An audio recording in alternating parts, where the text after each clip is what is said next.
All right, good evening, Hampstead. Welcome to the Hampstead School Board meeting, Tuesday, November 14th, 2023. Regular meeting calling to order at 7:01 p.m. on, again, November 14th, 2023. Jess, would you mind taking the roll call? Jason Giard. Here. Aaron Pellegrini. Here. David Smith. Here. Here. Tom Hubner. Here. Here. Also seated at the table is Superintendent Bob Thompson and CFO Jeffrey Bowers. All right. Thank you, Jess, for that. If I can ask everybody to stand for the Pledge of Allegiance. And, Dr. Hubner, would you mind leading us?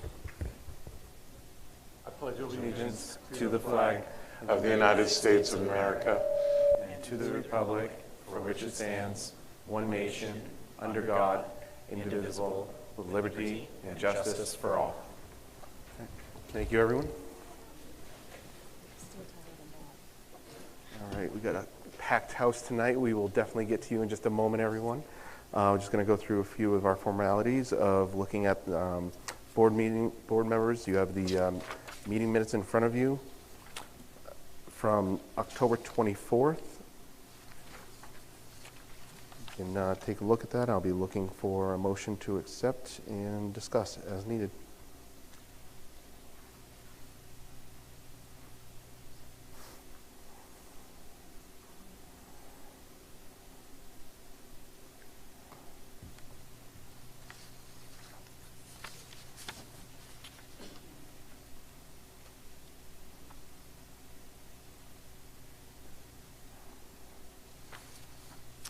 I'll go ahead and make a motion to accept the meeting minutes from October 24th regular meeting. All right. Motion by Aaron. Second. All right. Any discussion? All right. All those that approve?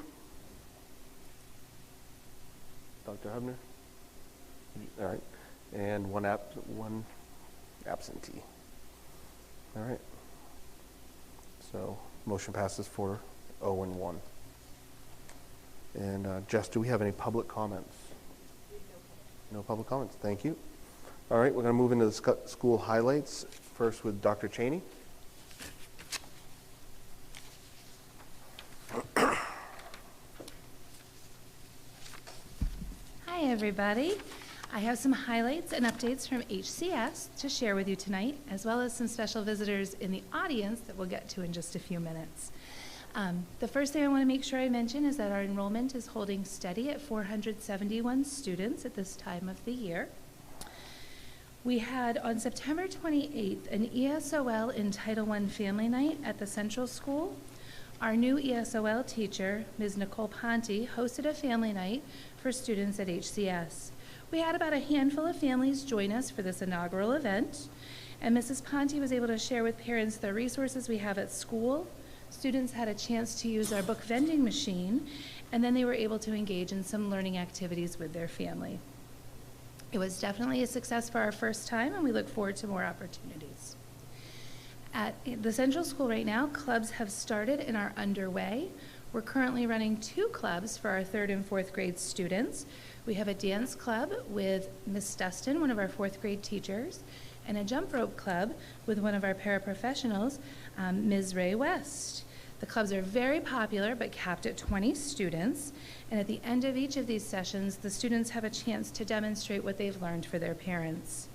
Additionally, Ski Club will be starting shortly for 3rd and 4th graders.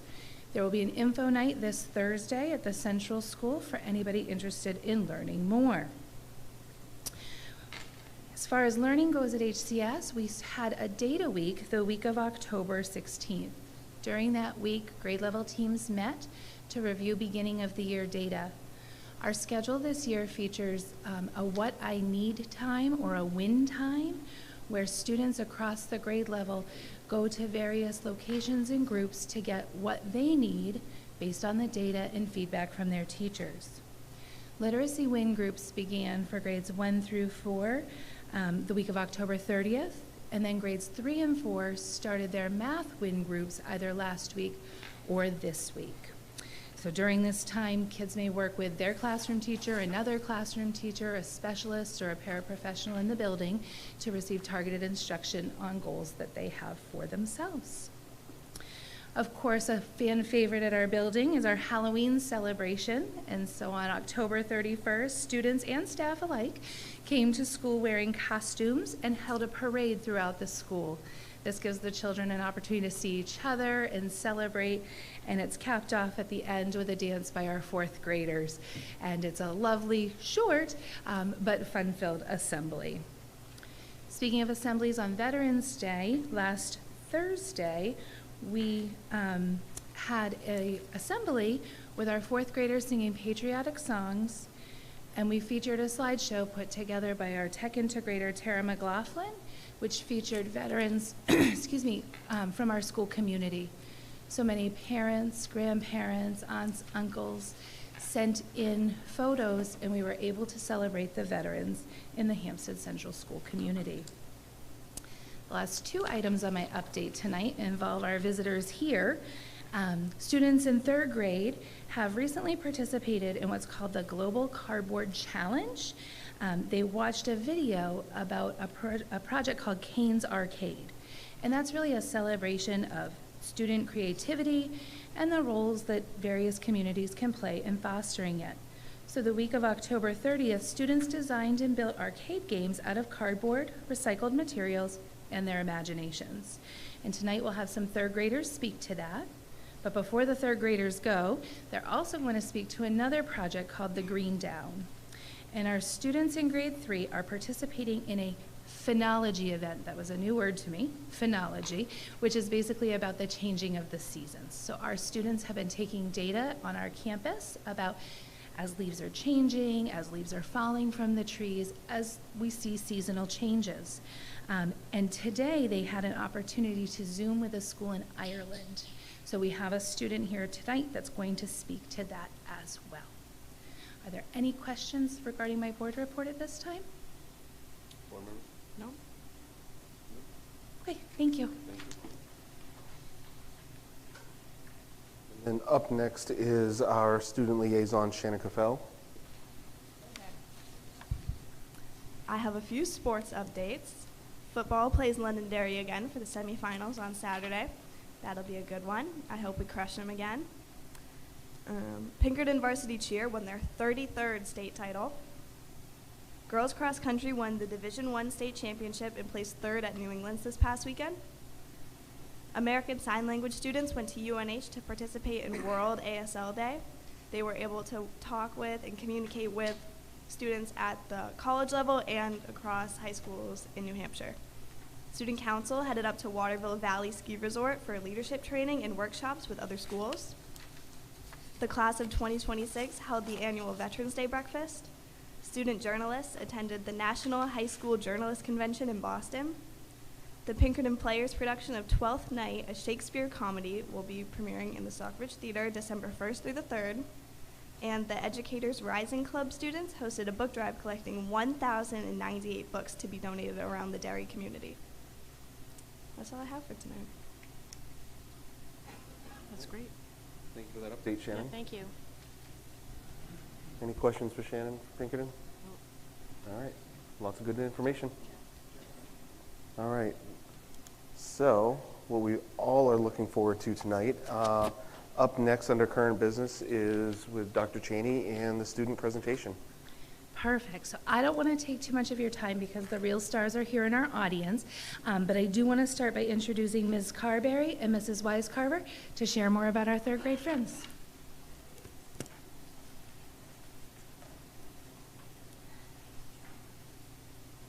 All right. I'm Miss Carberry, 3rd grade classroom teacher. Thank you, Carolyn. We are here to talk to you about a project that actually started 7 years ago at Hsd Central School, but was put on pause throughout the pandemic. As you'll see, it's a very collaborative project that we were not able to do without having students work very closely in small groups. So we're about to show you tonight, as Dr. Cheney said, a cardboard engineering building project. It started with a little boy named Kane who worked in his dad's auto parts shop in East LA. We're not going to show you the video tonight, we don't have time, but you must go home tonight and search on YouTube Kane's Arcade to see the little boy who started the whole movement.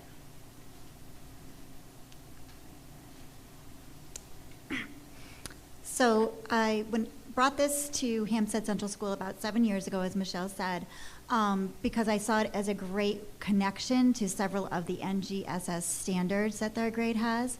So third grade needs to, several of the standards in science standards are met this way, one of them being motion and stability and forces and interactions. So when the students create these games, they are making observations about how things move, how they can make changes.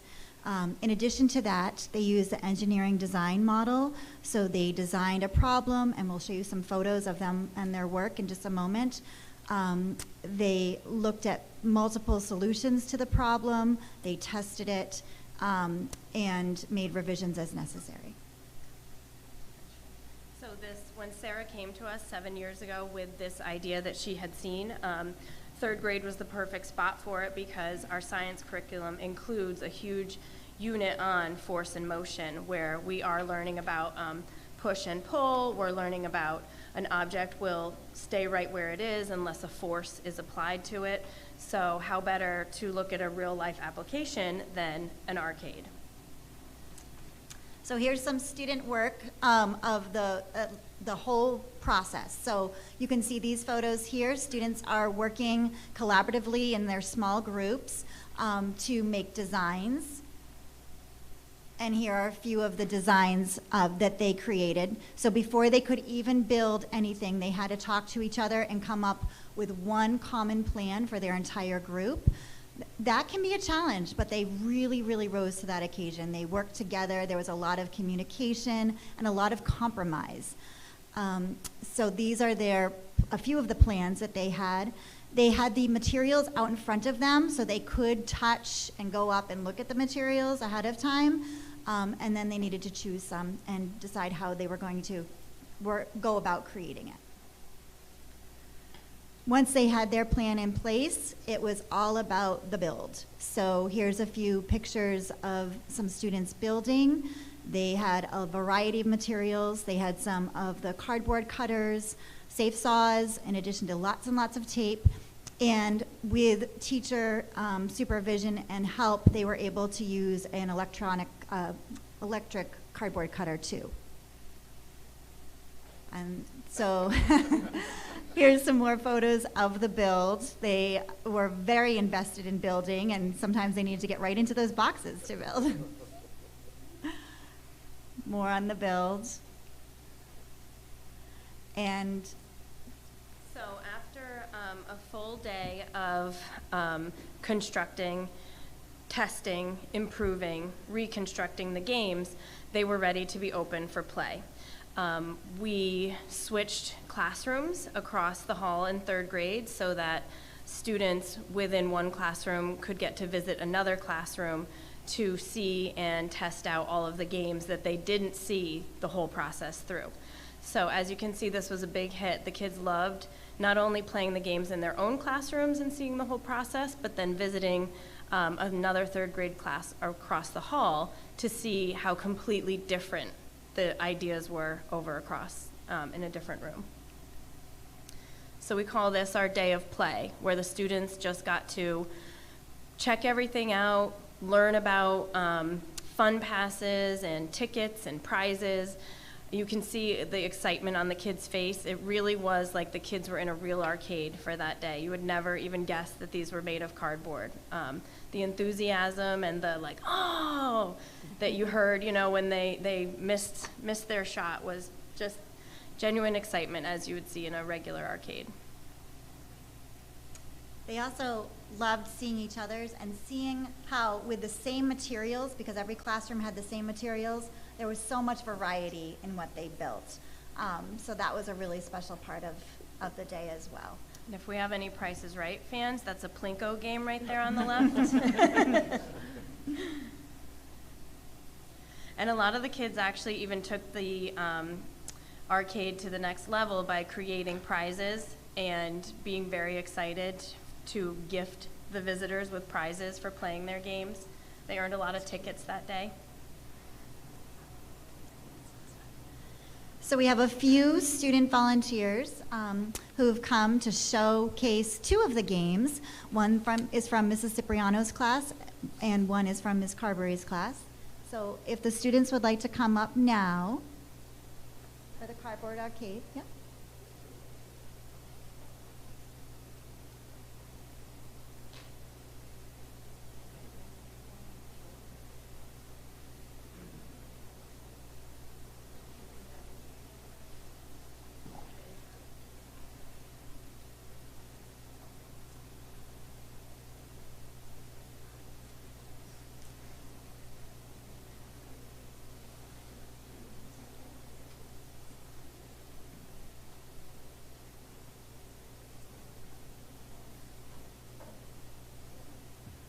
So we have here Avery, Mason, and Owen from Mrs. Cipriano's class, and they're going to tell you a little bit about their arcade. Hi, arcade is a great fun. Avery, hold on one second. Saturn's Rings. This is our game. Our game is a ring toss game. I liked it that none of us were not working. We all had a fun job. And we also added some tokens for how many points you get. It was so fun. My favorite part of the Canes Arcade was playing all the games, all the other games, and the other games were very creative.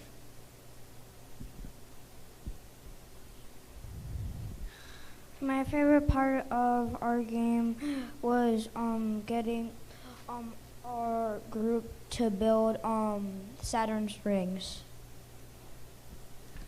This is how you play. You throw the ring onto one of the pillars, and how many points you get, that's how many tickets you get. I love this game. Do any of you guys want to play the game? Okay. Okay.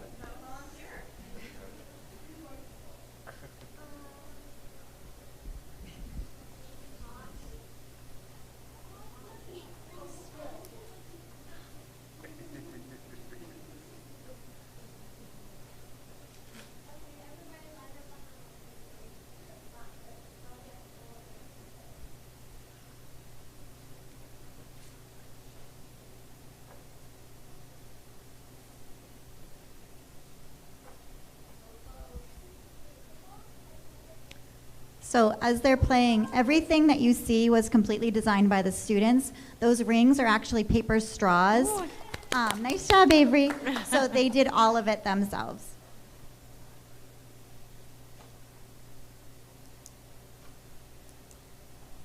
That's awesome.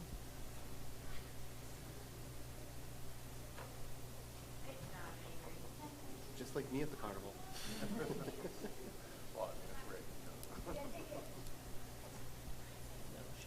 The prizes will give you some points, and then if you cash them in, you will get some tokens, so then you can just put them in and you get a free play.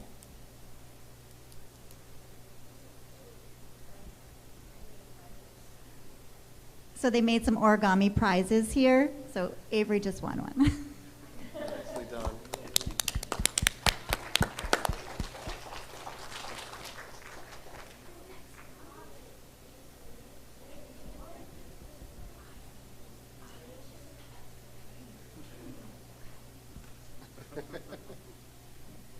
Come on, Augie.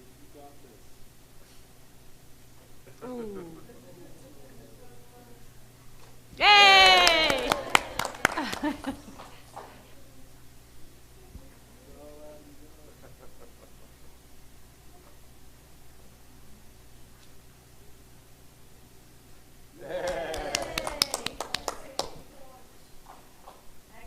Tied with your brother. Nice job.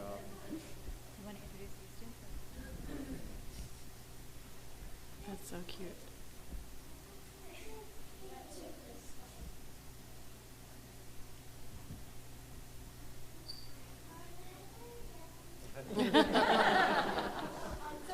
everybody loves Kane's Arcade. I think your dad should take you to an arcade. Oh,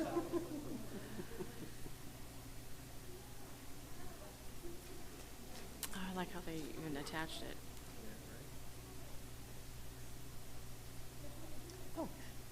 Okay, so now students from Miss Carberry's class created a very different, also cool game.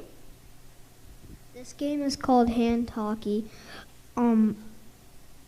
You can play for free, and you get no tickets, so you can play more and more and more. So we put tape on there to make it slide faster, and we put ropes on there, so it'll only slide through the bottom. And we have a puck to move it fastly. And we draw which colors, and the blue team is over here, and the red team is over here. Hi, my name is Jackson.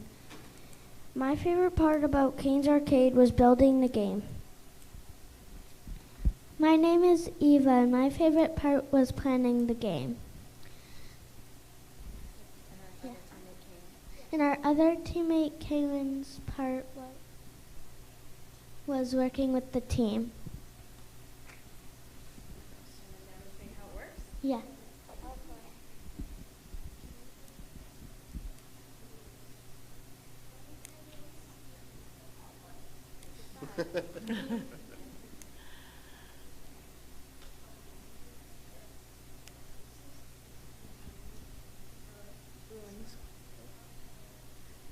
This is the Coyotes and this is the Bruins. And we have audience over there, but I don't think you can see them. And so, okay, you can play now.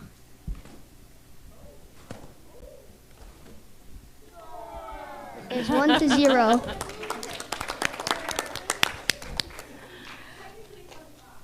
Thank you so much to our students for coming tonight and for sharing their games. We appreciate it very much. Excellent job, all of you.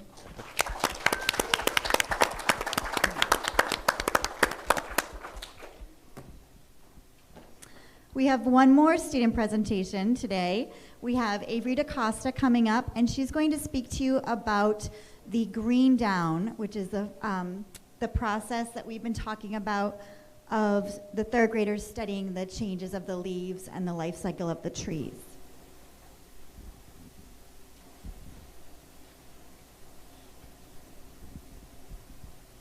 Hi, I'm Avery. For Green Down, 4 third grade classes picked a tree and studied what was happening to the leaves. We used a color chart. We have done this for 5 weeks so far. We are supposed to do this for 8 weeks. Our group studied a beech tree, and my leaf looked like Mickey Mouse. It was green and yellow at first, and then 2 days later, it was yellow and brown. Last week, my leaf fell down. One of my favorite parts of the green down was when we were looking for the perfect tree and leaves. It was so much fun. This morning, the whole third grade had a video call with Ireland. They talked about what they do in Ireland. We called them with Mrs. Wisecarver, and we asked them questions, and they asked them questions to my friends Lena Grant, Estella, and Liv. I learned how Ireland calls soccer football. During the green down, they studied cherry trees, and all of their leaves have fallen down. Thank you for letting me talk about our 2 schools' green downs. Thank you.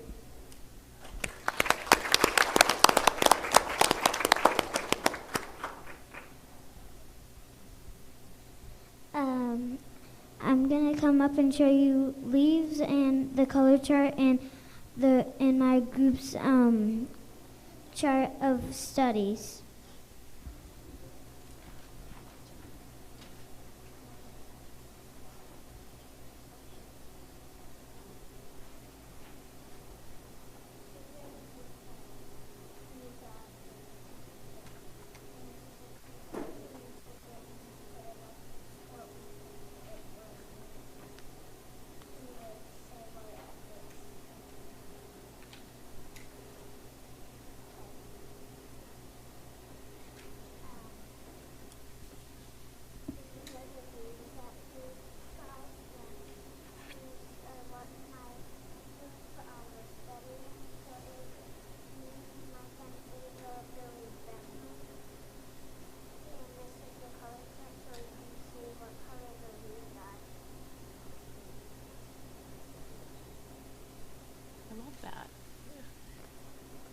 Hi there. This is the color showing the reason the things that me and my friends put down what happened, but the colors, the first one I wrote 2.5 while it /6. That's cool. Thank you. Thank you. Nice job. So this is the color chart, what we studied in the leaves. That's great. Thank you. Thanks, Avery. Great job.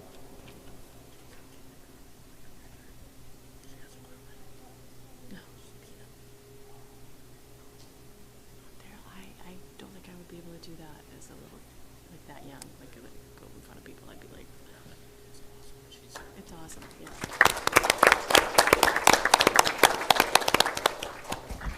Yeah, yeah.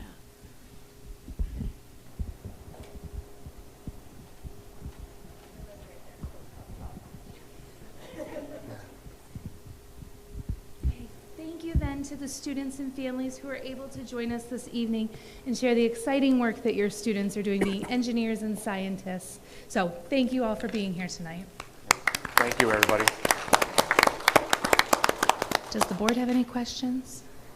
No questions, just thrilled to see all the hands-on learning activities, and it plays into science and physics and everything. It's so great to see. So Yeah, I just, well, number one, it's not easy. I mean, I don't like getting up in front of people, and they did a fantastic job, like really fantastic job. So you're also teaching public speaking, which is great. As a family that has a lover of cardboard and tape, I really appreciated those creations. You guys did an amazing job, and I could see how much fun you guys were having.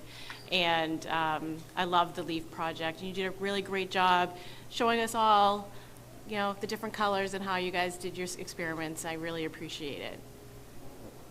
Thank you, Ms. Weiscarver, for bringing this back. Yes, well, the green down is brand new. Yep. Hardware challenge has been, but I have a feeling we're going to be doing the green down for many years to come, and the connection between green down with Ireland is just really.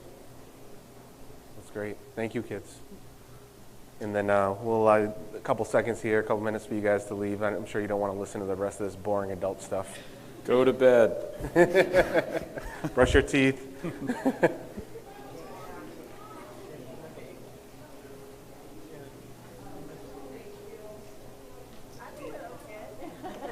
Yes, get to sleep. You got to get up early.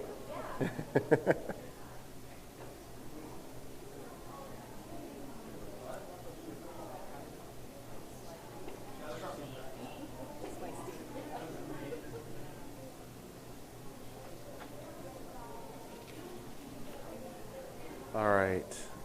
As we move forward,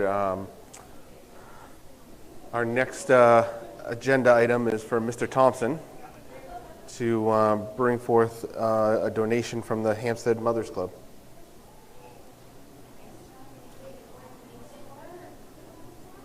I think it was for, Okay.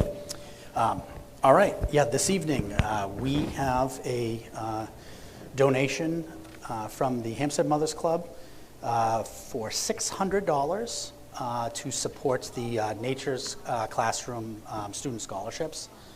And again, per policy KCD, any donation above $500 needs the approval of the Hempstead School Board. I'll make the motion to accept the donation from the Hsd Mothers Club to support Nature's Classroom Scholarship. Second. Any discussion? All approved? All right, passes unanimously. Thank you, Mr. Thompson, and a very special thank you to the Hsd Mothers Club for supporting this. Next up again, Mr. Thompson with the update on the lacrosse donations. Yeah, absolutely. So there was a request by the board for a list of the total donations that have been made. Again, per policy KCD, any donation above $500 needs the approval of the board.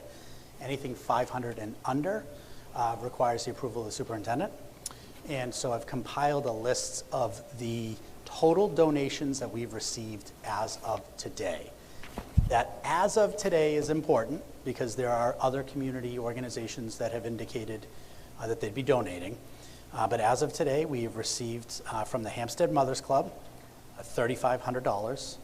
From the Hsd PTA, we've received $1,500. From the Hsd Lions Club, $2,000. And from the Hsd Hearts, $500. And we are aware that there are other organizations that are looking to donate. We appreciate the support. And this will get us through this year, knowing that our operating budget as of right now doesn't, for next year, the proposed operating budget does include funding for lacrosse. Any questions, board members? I would just ask, I know there are a few other organizations we should be seeing something from, so as we get more, maybe at underneath the consent agenda, we can continue this? Absolutely. Okay. Yep. All right, thank you. Let's see, next one, what we've been looking forward to for sure is a presentation from Ms. Tomaselli on the student achievement data presentation. Hi, good evening. You have in front of you a packet with blue and white assessment information.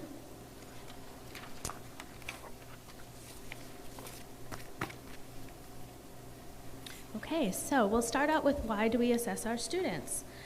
So I've listed a bunch of reasons here that we use our K-8 assessments. It's important to know that in K-8, the assessments help us drive our instructional decision making. Unlike a college or high school syllabus that is really about the content, this is really about children's skill set and getting them all the tools they need to be proficient continual learners. So we assess our students in a variety of ways. Our assessments are both normative and criterion based, and that's kind of relevant when you look at the results. Normative tests are comparing students to other students. So our SAS testing that we do for the state is a pile of students for the entire state, and Hampstead students are compared to other New Hampshire students. The iReady testing we do is criterion based, and that is where our students are compared to national standards and how they are proficient against a standard. So it's a little bit different of a measure, and I have a slide that goes into a little more detail. But we use this information in our MTSS meetings, and you've been hearing more and more about MTSS this year. We have MTSS A for academics and B for behavioral. This data is used in our MTSS A meetings by our teaching teams, our administration, our interventionists. We meet at the middle school during PLC times and at the central school during data weeks with the data teams. Yep. Can you just remind us what MTSS stands for? Sure, certainly. MTSS is multi-tiered systems of support. So this is a way to look at the needs of all students and the umbrella of needs that they have. And I have another slide that'll kind of model all the different tiers. So when we discuss content and skills that the students need and the skills that they still have to master, and we kind of triangulate our data between iReady, SAS, the classroom assessments like DIBELS that are stored in Acadience, and then teacher feedback. So there's quite the data culture that we're working on and we're utilizing here. Also, we assess students because it's a state law and a federal law. This slide shows a little bit more of that MTSS. These are the 3 tiers of instruction that we've been kind of talking more about this year. Tier 1 is at the bottom of the pyramid. This is the instruction that is accessible to all students in a classroom setting. So when we recently purchased a new ELA curriculum, that is a Tier 1 tool. All children will access that content. As we start to look at data, we create different instructional categories and different instructional groupings for students. That takes place in Tier 2. That's when we utilize our win blocks or maybe a flex blocks at the middle school. We target specific skills, and it's a reteaching environment. So kids get a little bit more boost of what maybe they need specifically. And then Tier 3 is our specialized instruction. Usually there's an alternative curriculum here, and there's progress monitoring home for families.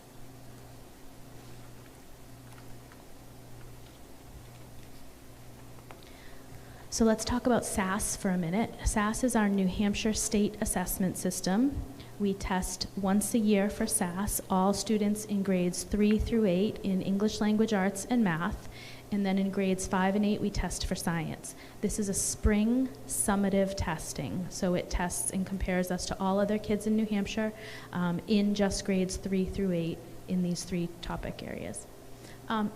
There may be students within our population that cannot take this type of standardized test that qualify for what's called the DLM.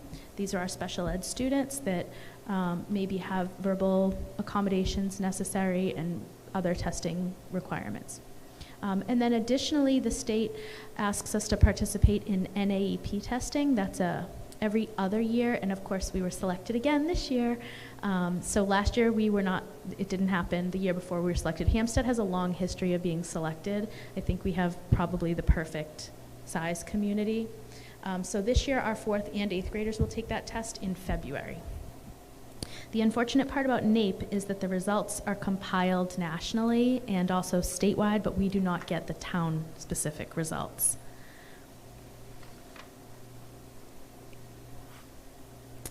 The next slide talks a little bit about our iReady. So we use iReady diagnostic and summative throughout the year. This gives us a much more granular look at our criterion-based results. We test now kindergarten through 8th grade. And this is the data we can really dig into to identify specific areas of strength and weakness, areas of learning loss, really helps us come up with our MTSSA win groups and our placements, and also some personalization of work. So we might have students that need really targeted skill-based work, and we can know exactly who they are and give them that. This slide is a little detail about norm versus criterion referenced. I can come back to it if people have questions, but we'll move on. So here's our first look at our performance this is spring 2023 SAS. So this tells us our English language arts proficiency. On the top in the blue and the red, you can see our historical look since 2016. I want to note that there's no data for 2020. We did not take SAS in 2020 due to COVID, and that's traditionally widely seen as the kind of the drop. That's when a lot of academic achievement suffered during COVID. And you can see that Hampstead has had a very steady, slow and steady growth in ELA since COVID. On the right, you can see the iExplore information that's available to the public. Those bars, the green line shows the state average and how Hampstead is outperforming the state average and has for a long time and continues to after COVID. This slide, the next page, shows our English language arts breakdown building to building. You can see the state average is relatively flat post-COVID, and our growth at the middle school has been a little bit on the increase. So we have steady growth at the middle school, and central school is still kind of rebounding and growing. And I think that's largely attributed to the fact that in 2023, our 3rd and 4th graders were in, let me think now, I think this was kindergarten and 1st grade during COVID. So when you think about English language arts proficiency and like phonemic awareness, building phonemes, early literacy skills, that population our 3rd and 4th graders took the brunt of the hit for COVID. So it will take time for them to recover, but I'll show you the next slide where we're making some strides here.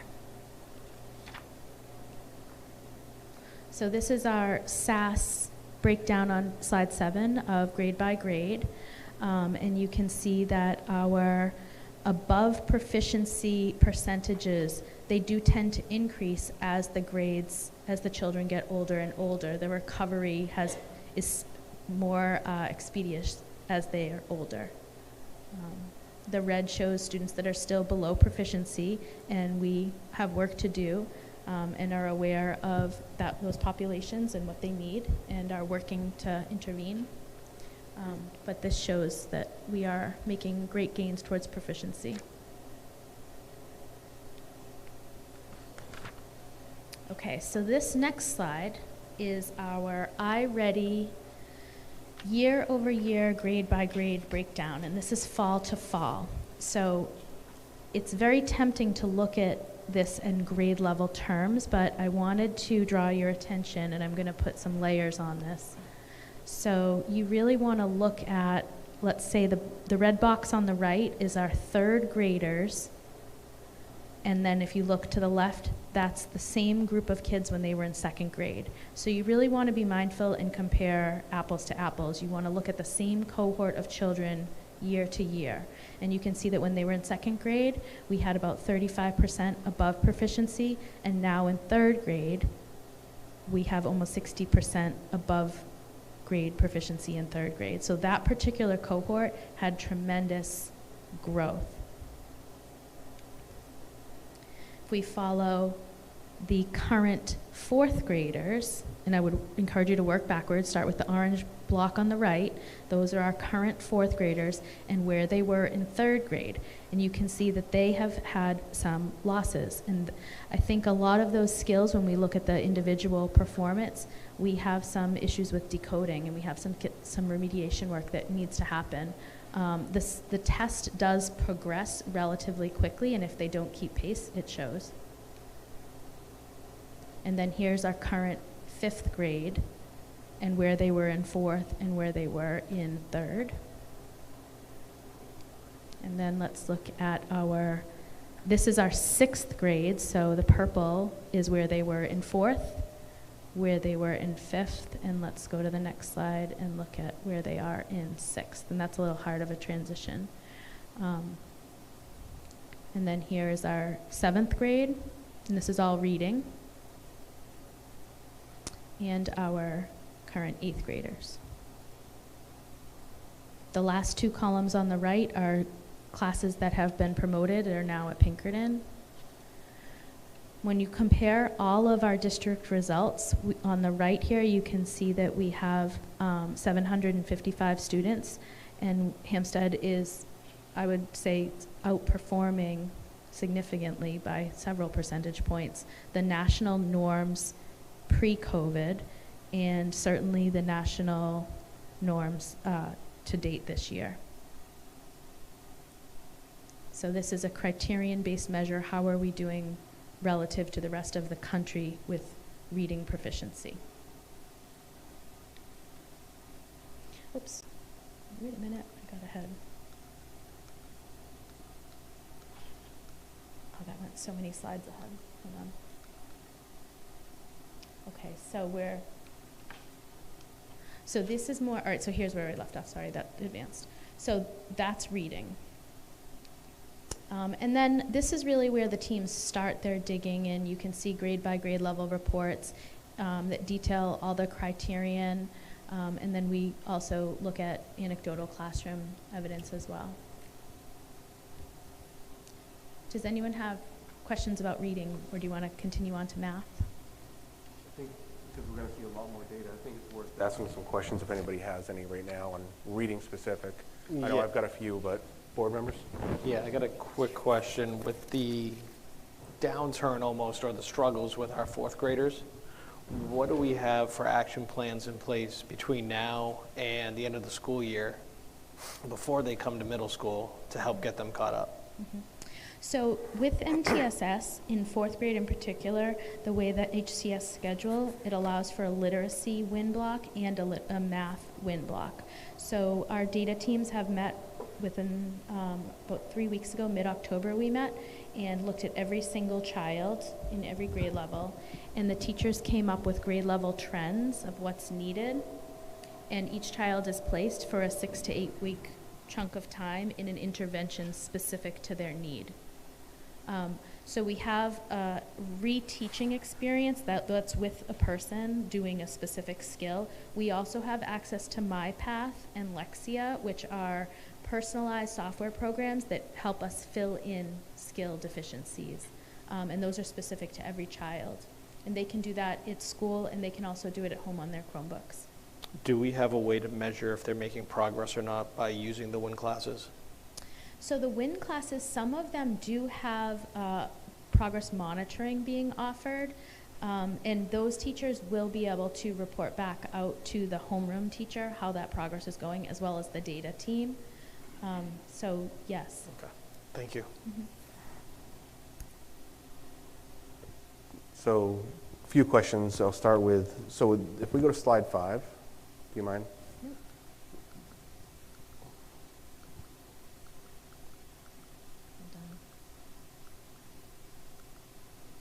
This one? Yeah, so what I'm looking here is in 2016, it looks like at that point, both state and Hampstead was at a high.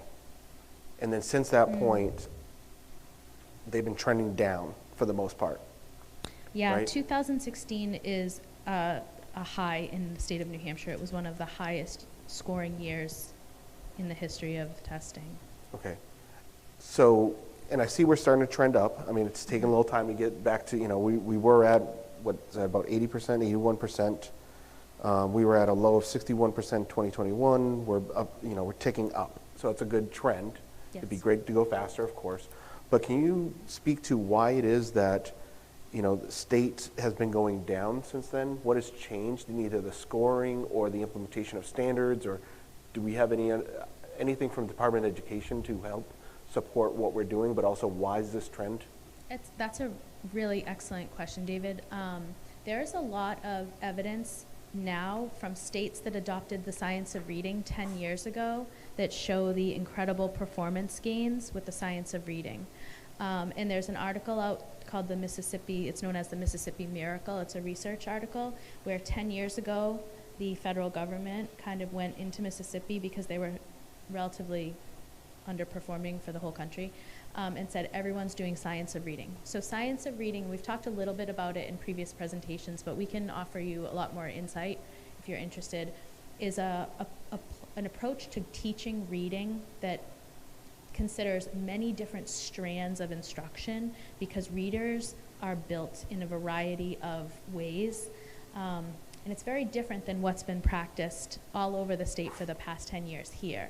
So I think part of that decline is the teaching of Reader's Workshop, quite frankly, and we're moving away from that and into a more blended approach to teaching reading that's really rooted in phoneme and phoneme awareness, letter sounds. It's essential so that students can encode and decode more complex vocabulary as they get older. Okay. So you're going to see in all of the grade levels a look at phonics specifically taught in every grade level and morphology taught in older grade levels, so children have the tools they need to deconstruct and reconstruct words. Okay. Does that have to do with, I know we're investing in a new program this year? Yes. Can you speak to that? Because I believe that's why we did this change. It's true. So our timing of our end of cycling with Journeys, our end of licensing with Journeys, the emergence of new data on the science of reading, and the need for intervention with post-COVID recovery, our timing could not be better. So we invested in 2 programs. One is Wonders at the Central School, and the other one is HMH, it's Houghton Mifflin's Into Literature at the middle school. Both of these programs are rooted in the science of reading, and so we are committed to an approach that is going to be rich in science of reading tools and decodable text for several years. And I think it will be slow and steady growth, but the important thing is the kids will have the strategies they need to unpack words, which will lead to better comprehension scores. So the first time we'll see evidence of that would be in the spring with spring testing? Yes, however, you have to give teachers time to get familiar with the program. So it might not happen this spring, but I would expect by next spring you'll see some growth. I would hope to see growth this spring, but it takes people time to, the first year through any new curriculum, they're learning. Okay. So. What's the next question? So if we go to slide 7, the next question here. So if we look here, we are seeing improvements, year over year, right? Grade 3 to grade 4, grade 5, that shows an upward tick of everything for above proficiency, and the below proficiencies going down. That's using the old program, correct? That's not using our current program? This is the spring of 2023. So this was data true from our previous program, although it's important to note that we had teachers piloting programs all year 2023. So these children in 2023 had probably 4 or 5 some kids had exposure to 4 different curriculum programs that year. Okay. And apologies if it's somewhere in another slide here. Do we have these comparisons, like how the grade 3 was in the prior year, et cetera, in the slides? That is very hard to show with SAS, which is why I showed it on the next slide in iReady. And this compares fall to fall over a 3-year span. Okay.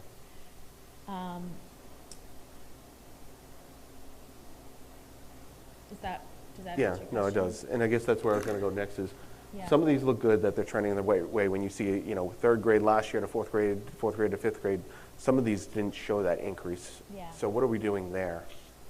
Yeah. Because if I think it was, let me see if I can get it really quickly. 3rd graders in 2023 would be 4th graders in 23-24. Yeah. And we can see that they went from 22% that were 1 grade level below to now they're 42% 1 grade level below. So the increase in the 1 grade level below is, it's trending in the wrong direction. Yeah, I would just say that the rigor increases when they go into 4th grade, and so the kids that did not have the prerequisite skills in 3rd grade are going to struggle even more. So these are the grades we are most concerned about, I would say definitely in Hampstead, but nationally. Our 3rd, 4th, and 5th graders across the country are seeing these dips in criterion-based testing. You might not see the same dip in a normative-based testing when you stack them against the same other kids, but when it comes to acquired skill knowledge, this is the post-COVID, the dip. So you're saying that the 3rd graders were impacted because they were 1st and 2nd grade during COVID. That's right. So in 3rd grade, they're struggling because of how schools were shut down. So you think about like the explicit teaching of letter sounds, the explicit teaching of letter blends. If you do not know a letter sound, what a CH or an SH or an ES or a magic, if you're not explicitly taught those things in K and 1 due to COVID or due to learning loss or due to remote teaching or whatever the reasoning, and I would also say that a lot of kids weren't in full year programs in those years, that does catch up with you when it comes to vocabulary, comprehension, informational writing. Like those are formative skills that show, that lag. And, so, yeah. And I'm assuming that the 3rd and 4th and 5th grade teachers might go back a month or 2 into the previous year, but they don't have the resources, they don't have the knowledge, and they don't have the regular skills to reach back a year and a half where they kind of are. Well, and let me go back to the pyramid slide with the tiers. This is the need. This is really what drives our MTSS work, is recognizing that we can't meet all of these unique needs in a tier 1 setting. So everyone's going to get grade level content in tier 1 during ELA block, and then they're going to get reteaching in tier 2 during a WIN block or a specific target to kind of remediate those skills that they are needing help in. So it's really important for us to be able to have this data to personalize and give them the support they need in maybe a tier 2 setting to recover and get back on grade level. So the kids that might be in red would get tier 3 interventions, the kids in yellow would get tier 2 interventions until they get lifted up into the next tier, and then eventually, hopefully, everybody goes up. Right, and when you look at fall to fall, you are going to see the most red. As you look at winter and as you look at spring, you'll see fewer populations in the red, and you'll see it on your own parent reports that were mailed home as well. The fall testing is usually, it shows what we need to do for the year. And then as this child progresses through school in the winter, you'll see growth and gains. I suppose we could show spring to spring. That might be a nice measure to look at later in the year. But Yeah, there's a bit of learning loss over the summer as well, where they may regress. Okay. On slide number 10, where it shows the district with the 42% being 1 grade level below. I know that at HCS, there's the WIN blocks to really address kind of those focused areas that we're targeting where they need help. What about at the middle school? Do we have a plan in place to address some of those things where we find gaps in learning. Yeah. Yeah, we do have reading specialists at the middle school. We do have an MTSS process in place at the middle school. There is also a flex time here. And there is a homework club, and there's a lot of support in place. So, yes. We're also working with middle school teachers. I've been doing a lot with consultant John Vanderels to learn a little bit more about differentiating in Tier 1 and grading systems, and how do we reach all of these children in a Tier 1 setting. The middle school days are very busy. These kids are going to a lot of UAs, a lot of homeroom classes, a lot of content area, and so how do we reach them all in all the ways that we need to? But they are meeting weekly to look at data at the middle school. Can we just jump back to slide 16? Do you mind staying here just real quick? I just want to call out something on this one. I mean, this one does have a good message here that I want to make sure it's not lost is, right. If you look at the second grade levels, third grade levels, we're doing better than the national average. National average is 35%, we're at 20%, so that's good. We're also doing good in the mid-level, mid or above and early on, we're at 38%, national average 29%, right? Yeah, so those are two good messages. Oh, I think the messaging in Hampstead is very positive. We are outperforming national norms at some of the highest points in the country in 18-19 prior to COVID. We are still outperforming those norms. So I would say the expectation here is high, and it will continue to be high. But there's no reason. I'm very pleased we're beating national norms, and I know we can do even better than this, because we're still shoring up some COVID residual pieces. I think that's one thing but I'd we're like. on the right track, and I think we'll be far outperforming national norms very soon. Okay. I think that this would be a good one to see where we've trended over the years if we have this information, to see where we are. Are we are we at the 20% still? Or are we flatline? Are we doing better? Can't really tell from here, but it looks good that we're doing better than the national standard. So. And I think it's important to note this is criterion based. So this is us against the standards, not against the population of New Hampshire. Because we could look, big fish, small pond. In New Hampshire, you want to look at how do our students compare nationally with other kids who are also doing well nationally, so I like the bigger sample size myself. Okay. Yeah, can we, Sure. 16 real quick. I'm sorry, which slide? 16. 16? We haven't got to slide 16 yet. Oh, yeah, you mean this one here? The one before this. This one. So for me, the thing that I like the fact is there's so much limited through press grades below, where a year, even 2 years, is recoverable over the next 4 years while they're in the district. So it's not great that they're behind, but at least they're not behind very far. And year over year, you can make up a half year or even a full year, depending on the student. So, yeah. Yeah, that's true.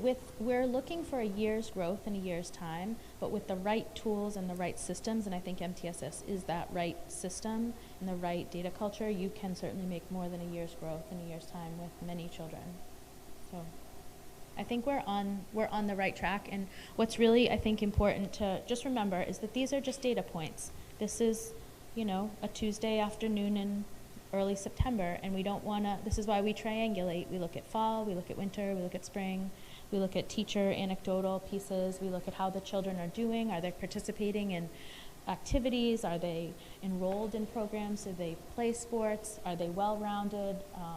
So there's a lot to a child's day. These are just a handful of data points. Let's advance to math.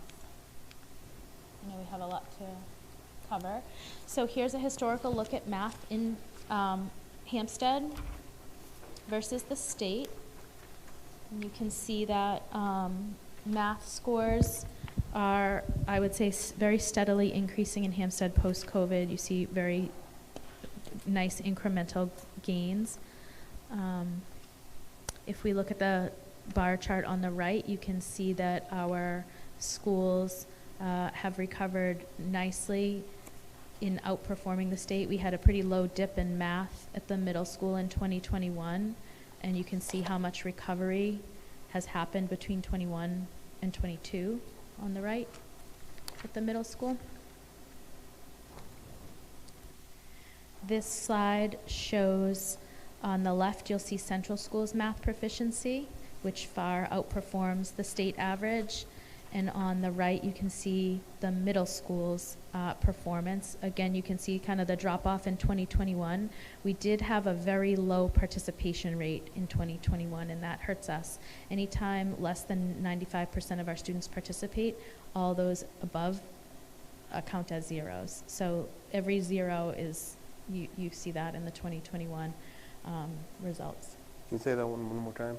So the state requires 95% of our students to take the SAS testing. Okay. Every opt-out beyond the 95%, like if we had, we're 94%, 90%. Yep, those count as zeros against our total scores, which I've been advocating quite heavily with the Office of Assessment to not do that. Just measure the kids that take the test. So I feel like that's a flaw with the system. But you can see how our scores have recovered since we've kind of improved our testing culture in the past 2 years. Here's a look at grade by grade SAS math. You can see above proficiency in blue and below proficiency in red. There is a concern that's pretty glaring in one of the grades, and we do have some new systems in place and supports in that grade. And then here is our relative placements fall to fall for math. And again, I'll overlay the arrows so you can see our current fourth graders on the far right, where they were in third and where they were in second. And that is some nice growth. In red, you'll see our current third graders and where they were in second.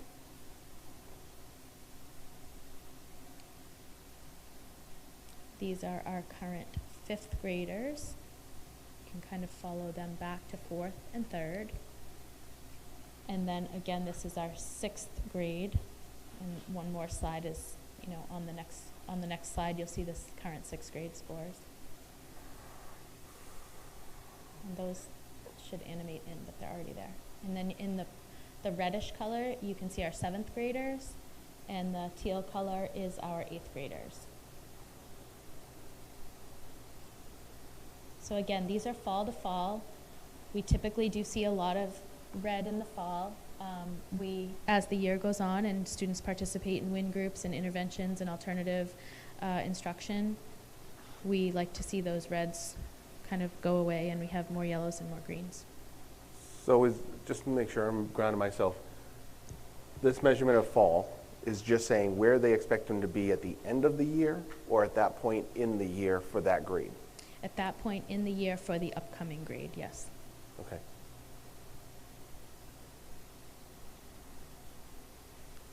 We'll look at the next slide. So this is... Can you go back one slide just real quick? Sure. Just to try to see.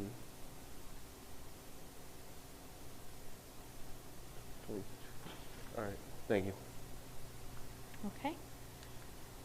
So this is how we kind of stack up, same as the reading slide, but this is our math. So you can see that we are looking at 26% early on grade level or above grade level.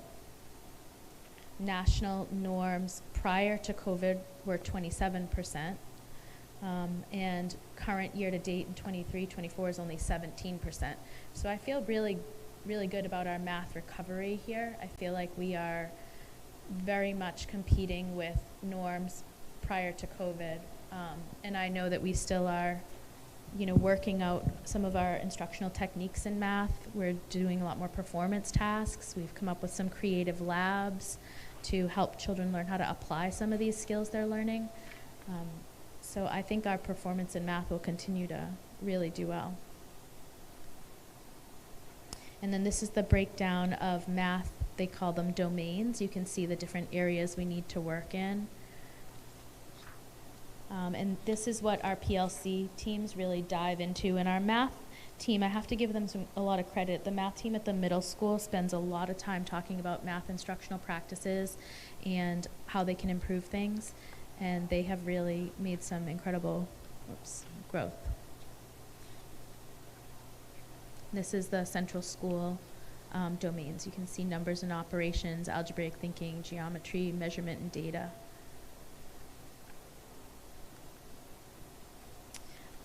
Also this year. Can we stay on math for a Oh, minute? sure, yep. Yeah, so questions about math? Yep. Just want to make sure, board members, questions yet? I mean, I think, I don't know that I necessarily have a question, but I definitely think that we have some work to do here with math. Not looking as good as I would have hoped based on these. But it sounds like you have some things in place to try to get the kids more proficient. Yeah, so we are going to be doing a math curriculum review next year. Our current programming, I will be looking at it. We'll be doing kind of an evaluation of what our current programming offers against Ed Reports and the What Works Clearinghouse, which are national kind of standards of curriculum. So using what we have right now, we're building in interventions and we're building in opportunities for game and hands-on learning. But as we do a math curriculum review next year, I think we'll be in a better position to have stronger instructional tools. There's a couple of things to factor in with math as well. Like doing math after reading is always looks worse because math generally is about 10 points down on reading. And another thing to factor in is almost everybody always tests math after reading. So the kids have done a full day, 2 days, 3 days of testing and that for reading, and then they do math. So that's somewhat for the reason to decline as well. So. Well, yeah. If we go back to slide 13, again, I'll start. All right, which one is 13? All right, this one. This slide? Right, this slide here. I mean, it shows that we're trending in the right direction with math. Let's just start right there. Yep. We were much better back in 2016. Again, if we go back to 2016, this is when there were some changes in the district as far as we upped the amount of kids in some of the grades. We shut down some rooms. You know, so you start seeing that trend going down when we start saying, hey, our classrooms are increasing. We see that, 2021, I get it. That's when a bunch of kids did not take the test, so we're at zeros, and that decreased our scores. But it does show that over the last 2 years, we have increased tremendously for Hampstead. We've gone from just over 40% to over 50%, trending in the right way. I would love to see us back in that where we were before in the 60s. That's where we need to be. Yeah, I agree. For what we spend on education, for what we do here. This is really where, Hampstead should be. Well, and also, in comparison to the state average, though, we're back where we were in comparison to the state average before. Like we're 10, 12, 14 points. That's usually what we're above. Right. I mean, you look at state of New Hampshire average in 2016 was 51%. We're at 53% now. Yeah. So we're above the state average back from 2016. Got it. But I think we still expect to be better in Hampstead. That's the point there. The 2016 tests and the 2023 tests, though, aren't, like iReady is very close on year after year after year. The SAS is a newer test, so the variability is higher. It's the difference between, like, the 11 points between us and the state average is more indicative than the overall score. But I'd want to see how are we against other towns around us. Yeah. I can show you that slide. It's towards the end, but I can pull it up now if you'd like. No, we can get to it later. So it'll be good to see that. Yep. I did have a concern, and this is, if we go to slide 15. All right.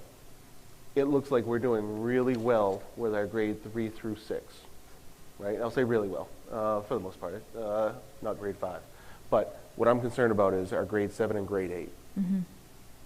How are they going to hold up at Pinkerton when other kids are taking calculus or taking different, higher level maths, and we're struggling at about 50-50-ish, right? Proficiency. Proficiency. Yeah. So we do have reports in the fall that we get all of our students that go to Pinkerton take a placement test. Yep. Early on. I believe it's one of the very first days of school, they take a math placement test. And we do get results for our Hampstead kids. But unfortunately, that is the last time we get results for our Hampstead kids. After that, everyone is kind of mixed together from all the sending schools. But I do get a list of topics that they believe, our district could work on, and as well as all of the other sending schools. This year, the lists were very similar amongst all the sending schools.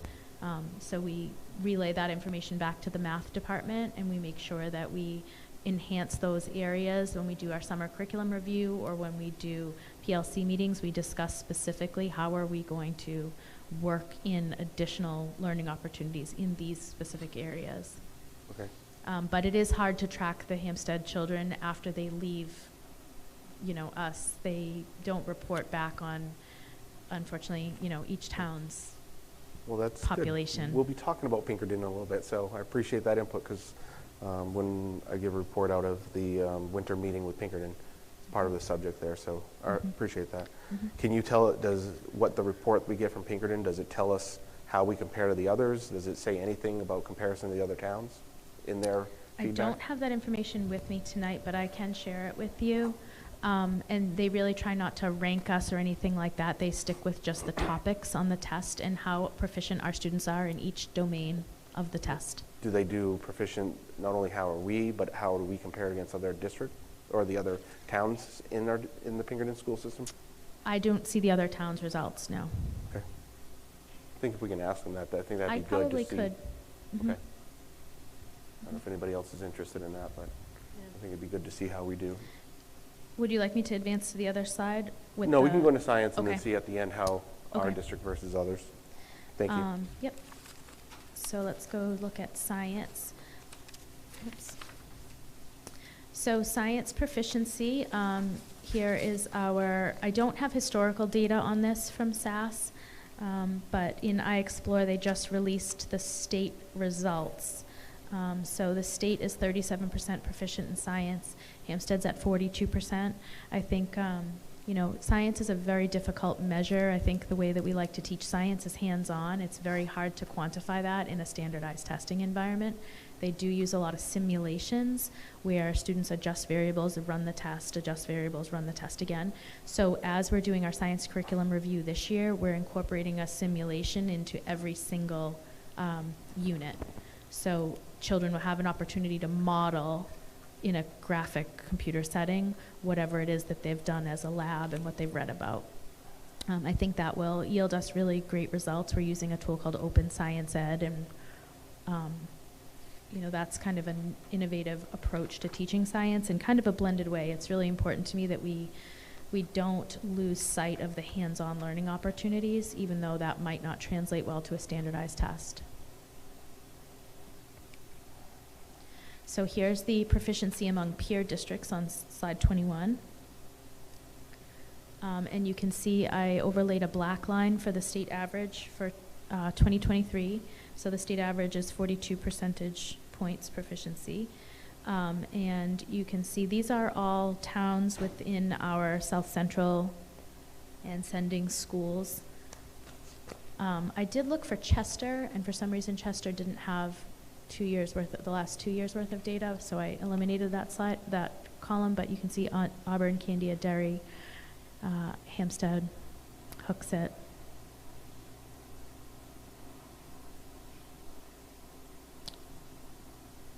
As well as other local communities.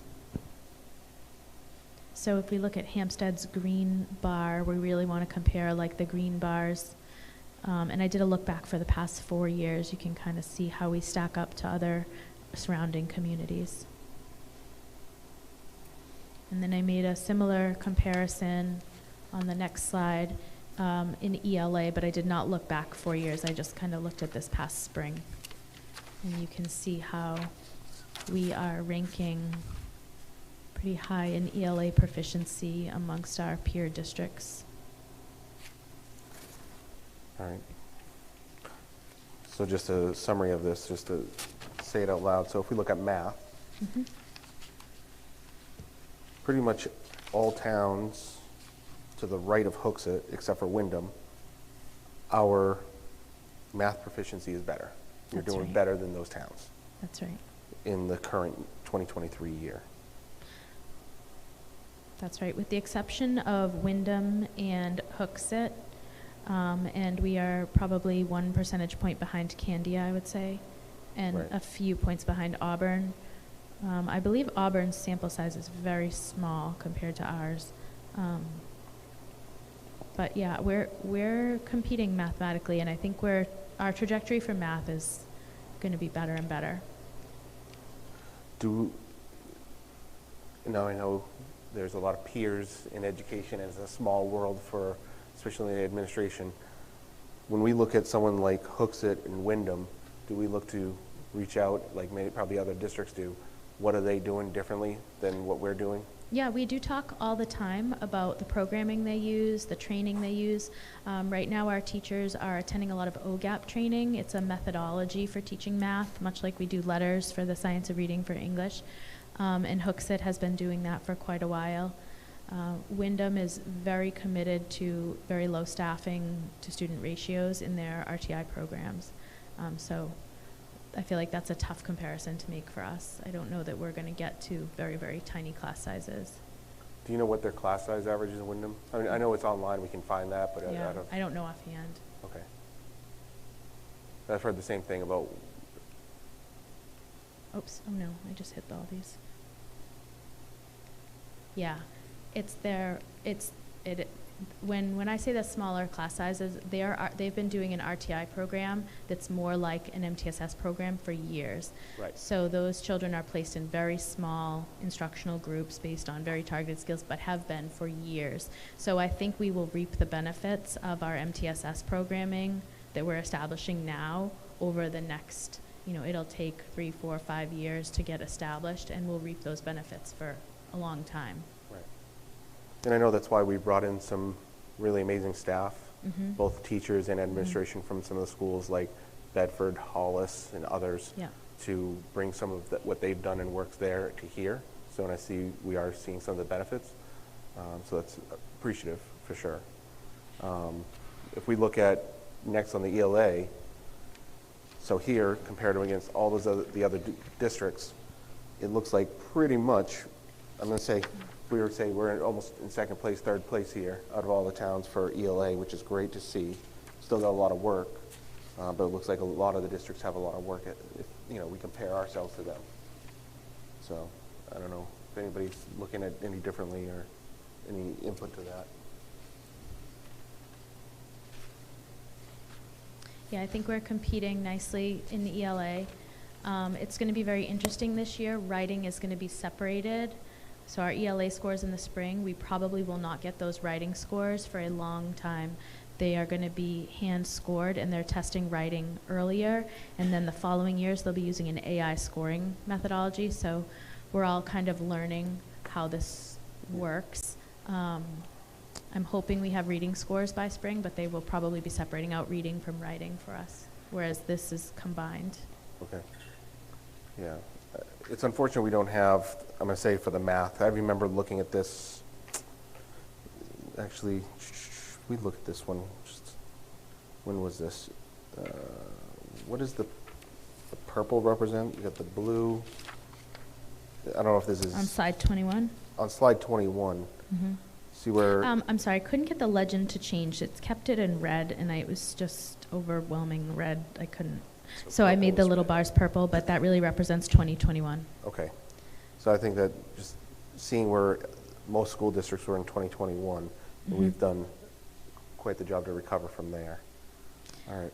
Yeah, we really started, and I think the timing of our intervention work, we really started looking at this right as soon as we got back to school. Our teachers knew right away that there were some prerequisite skill deficiencies, and we really started getting kids to the math specialists at the middle school, getting the math specialist to push in, getting a Title I teacher dedicated solely to math at Central School, just trying to differentiate as much as we could in our classrooms in math instruction. And now we have we're starting to really get good at looking at our data and develop these groups for win blocks. And I think we'll be seeing increased benefits of that over time. But it does take time. Yeah, I think it's also, one of those things that we're investing more in hands-on experience. Mm-hmm.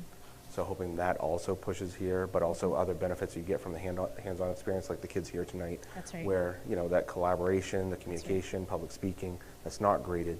Those are other benefits that we're investing in now. So definitely, recognize and appreciate how much we invest in the arts and everything there as well. That's right. There's a lot that is not measured by these tests. There's a lot of amazing things that happen in these schools every day Right. that will never be measured by a standardized test.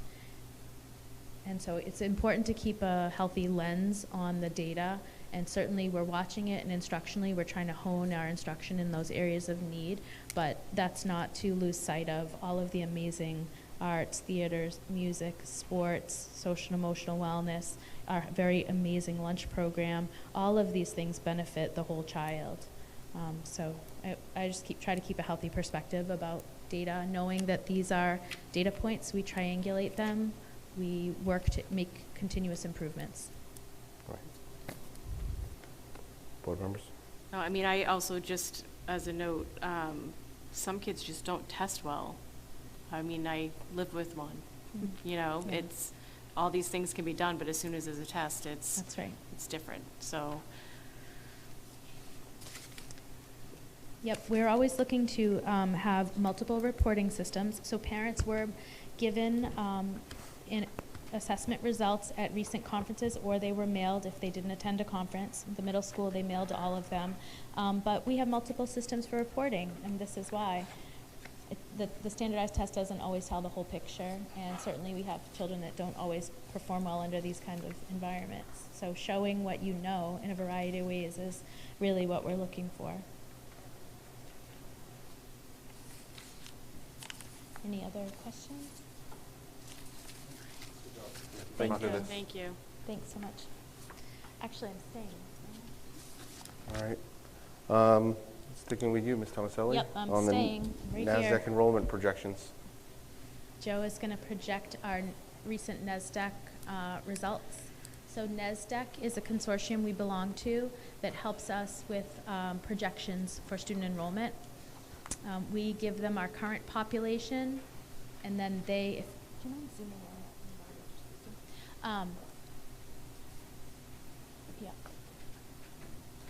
Yeah, and then scroll to the bottom right. So we send them our current enrollment by grade and by year, and they match that with other preschool enrollments that they know about, births and projected births. So we'll first take a look back at the historical enrollment, and the grid on the bottom right, the table on the bottom right, shows you the past 10 years. We've had a declining enrollment since 2013. And you'll notice there's a net of 157 students fewer in 23-24 than there were in 2013-2014. So that's a 11.9% decrease in enrollment. The next, not this slide, let's go to the next one, shows you our projected enrollment, which is important when you consider some of the building projects and other things kind of being talked about. Let's go to the next slide. Keep going. This shows kind of the dip and the growth. Let's look at the table.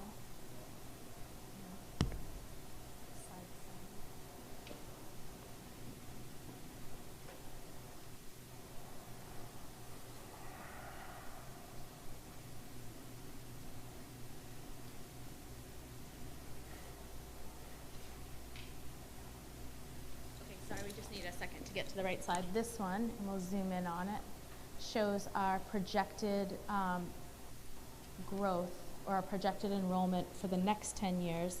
And you can see it's at 12.4% increase. So we are expecting by 2033-34 school year to have over 1,300 students K-12 So these are K-12 estimates, but you'll see a 12% increase. So on this, it looks like to me, right, on the K-5, we're steady until the 26, 27, and then we have a 25 to 30 kid jump for 3 years. Yep. And then 29 to 30, we're going to have a 25 to 30 kid jump the following 3 years. Yeah, so if you look at the column on the left that says K-5, you know, you'll see right now at 505, and actually we should look at the K4 because our building currently cuts off at K4. So the 2 yellow bands show our current population in 23-24. But then if you follow that all the way down, you can see that that is a substantial increase over the next 10 years. So what we really care about here, if Yep. I'm reading this, is PK through 4, Yep, and then the 5 through 8, yep, and 9 through 12. that's right. Because that's how we divide our Yellow. students up. That's right. And the table on the right shows them all combined. But yes, the table on the left breaks it down by building.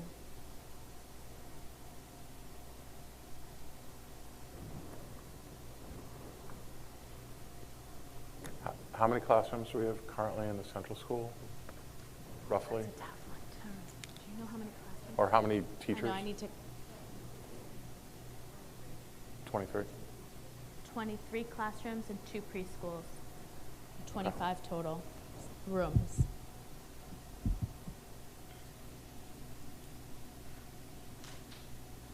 Yeah, so you're looking at 3 more kids per class by 28, and then about 6 by 33. And of course, they're never going to be distributed equally. No. So these are just projections. Sometimes they're correct, sometimes they're a little bit off, but this is the best estimate we can have for a 10-year look ahead. Are there any questions of this? I think for myself, I'm just looking at, if we look at the 2023 line where we are right now, Yep. from, again, always think about Central School first, how we're going to support that. You've got 91, 109, 107, 84, 98. So roughly, some classes have over 100, some have, 15, 20 below. And then as we get out the next 4 or 5 years, we're looking at almost every class having 100 plus kids-ish. Yeah, below that green line. Right. You're looking up. Okay.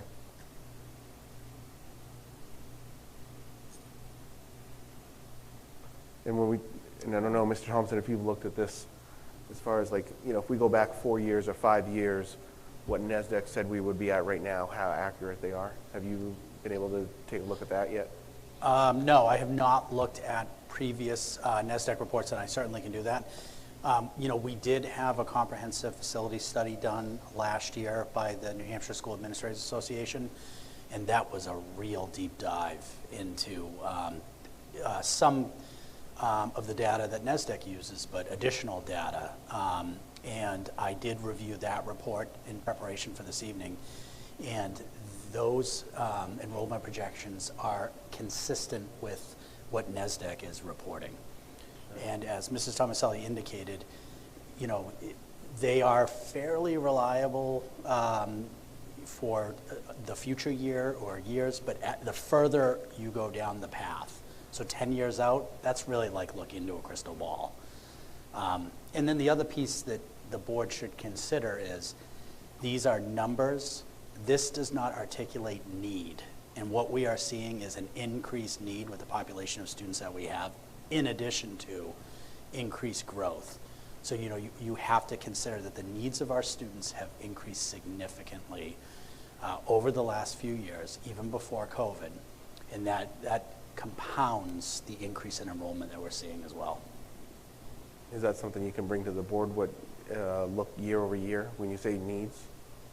Yeah, absolutely. In fact, Mrs. Parsons and I met today to have a conversation about student need and implications that it has with our operating budget. So that's certainly something that we can. I think that would be beneficial as well, because we see, student population increasing again from 471 to 523 over the next 5 years, so about 50 more kids in Central School. Well, what are the needs from 2 years ago, last year, this year? And if we use that as a projection for what the future is, it helps us also make informed decisions. Yeah, that's certainly something we could look at. Okay.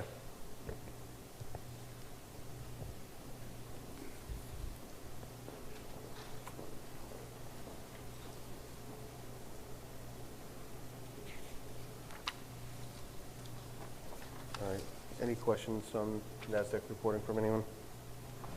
I mean, another thing I noticed is basically in the last 12 years, the max we've had in the elementary school was 452, and we're looking at in 2027 or 2028, we'll have 500 kids. So 50 more kids in the school that we haven't seen in a decade. So that's significant. Well, and back a decade ago, there was the trailers, so. Well, yeah, I'm just saying, like, right. Yeah, I don't know where we're putting them. Yeah, I think the one thing that's always interesting is if we look at the second to last page, board members, it does show the trends for New England. And it shows where New Hampshire, you know, what the decline is overall for New Hampshire. It looks like we're one of the, you know, I don't know what the other districts around us, but we're increasing while a lot of other towns are decreasing. Yeah, and that plays into, you know, there oftentimes can be this perception because across the state, you know, New Hampshire is aging and there's less students in the school system, but that's not true here. You know, this is one of those communities that it is a magnet for young families because of the education. People want to move here. And, you know, people are retiring and leaving their 3 and 4 bedroom homes, and there are families that are moving in. Even with low new construction, we're still seeing that. So it is one of those things that we often have to educate people on because they think just because New Hampshire is decreasing that we are as well, and that's just not true. Well, I know that 2 years ago, I think it was 2 years ago, maybe 3, we were at about 424 students in Central School. We now got about 45, 50 more students this year than we did maybe 3 years ago. So there is a trend there. And that's evident, again, if you look back, again, enrollment from 2 years, I think it was 2 years ago. I don't know, Dr. Cheney, if you remember, if it was 2 years ago, we were at about 425 students, or was the year before? I think it was about 3 years ago, right, when we returned from COVID. Okay. So we have increased by about 45 students there in the last 2 years. So, all right. We go to facilities presentation with Mr. Mackey.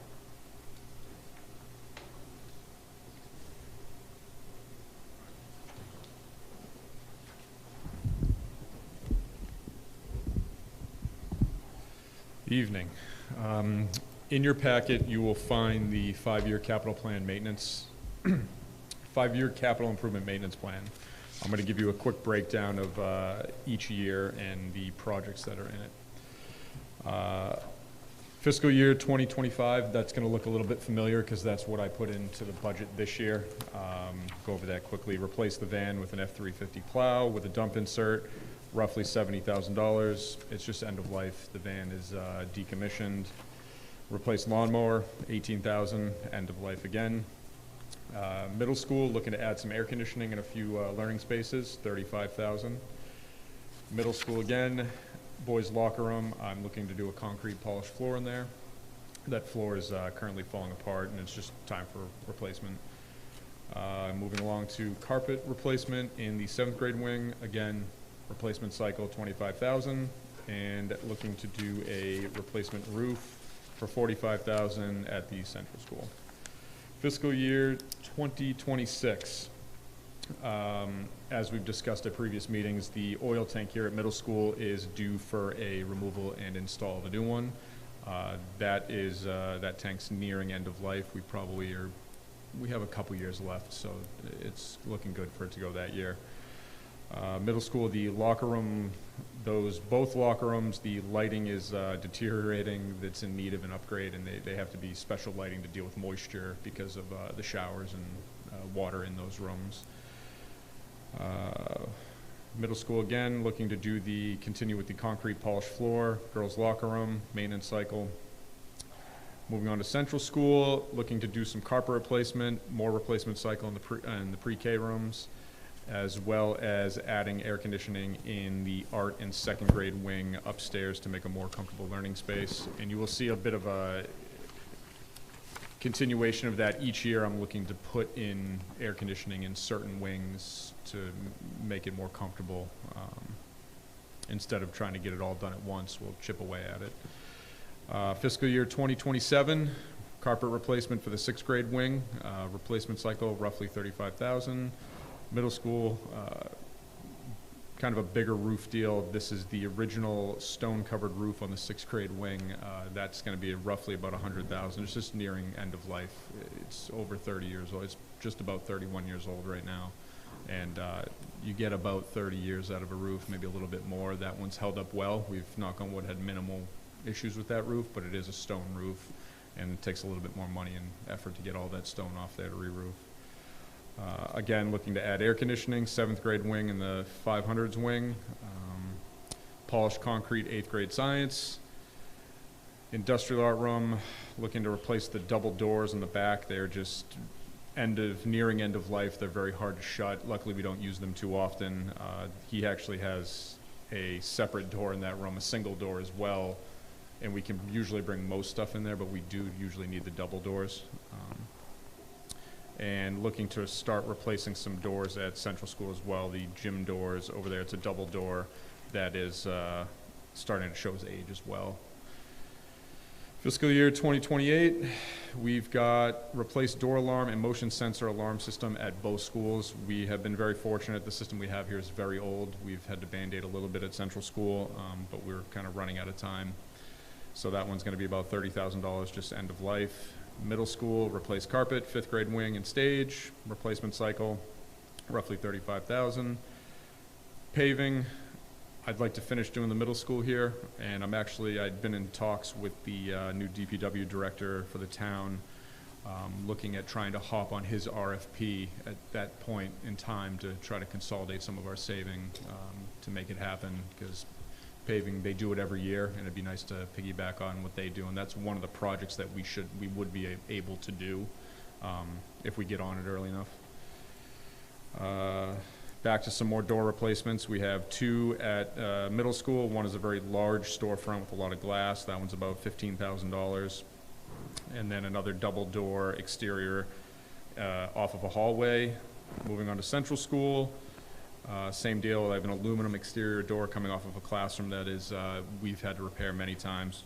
It's still in decent working order, but it's ending near end of life. Again, with the polished concrete floor, I'd like to do the art room at the Central School.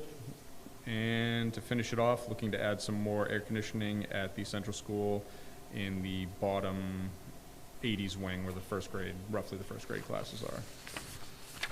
And for the final year, 2029, looking to replace the current truck, which is a 2018, and I'd like to get on a better cycle instead of pushing the distance like we did with the van going 16 years. I'd be more comfortable at the 7-8 year mark to keep that rolling and replace that plow and truck, roughly $75,000. Another unique project that I have in mind is the stage wall behind you. It doesn't have a wall, it just has a curtain, and I'd like to look into an insulated partition wall that we could still utilize it as a stage. Walls have come a long way now where we can be more soundproof and just make it a more comfortable environment for the music teacher in there to hold classes and not be as loud out here. And having a piece of fabric as a wall isn't really beneficial for them.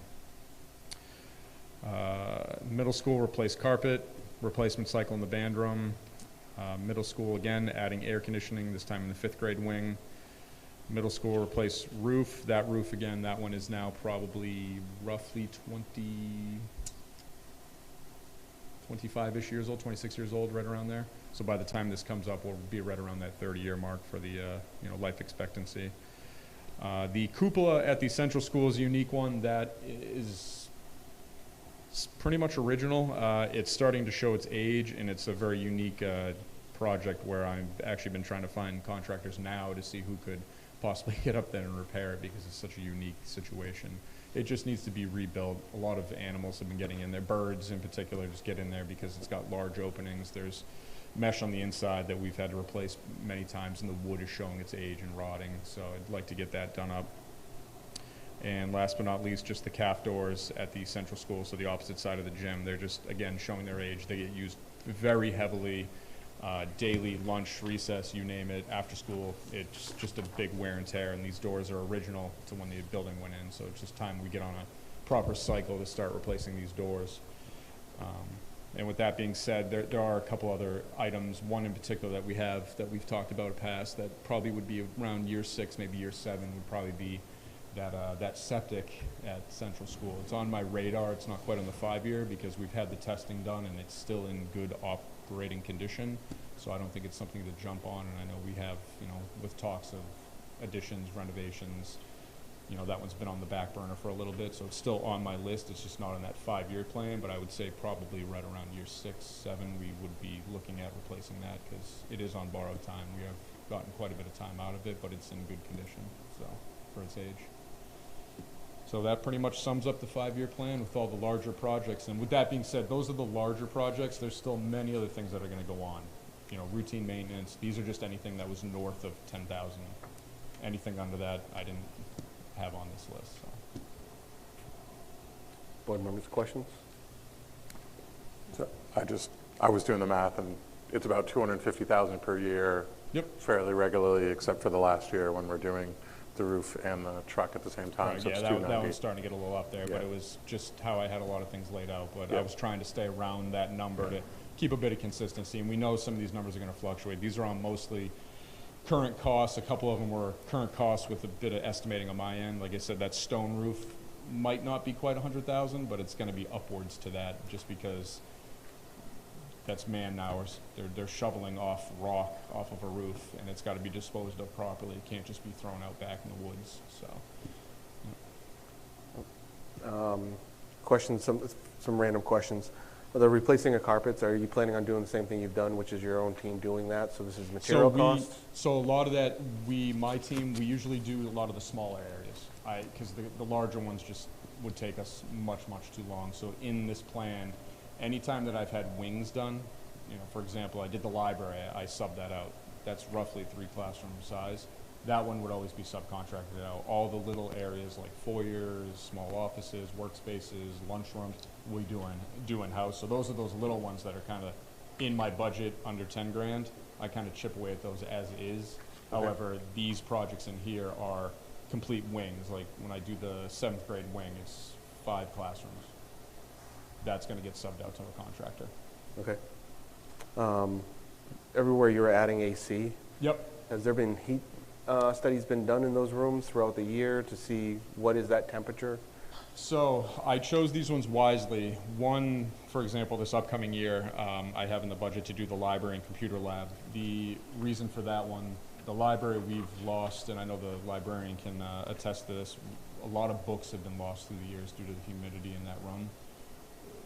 It's a large area. The way the sun hits, I've tinted the windows. It's done well, but it's still, it's rough in there. It's very moist. It's very hot.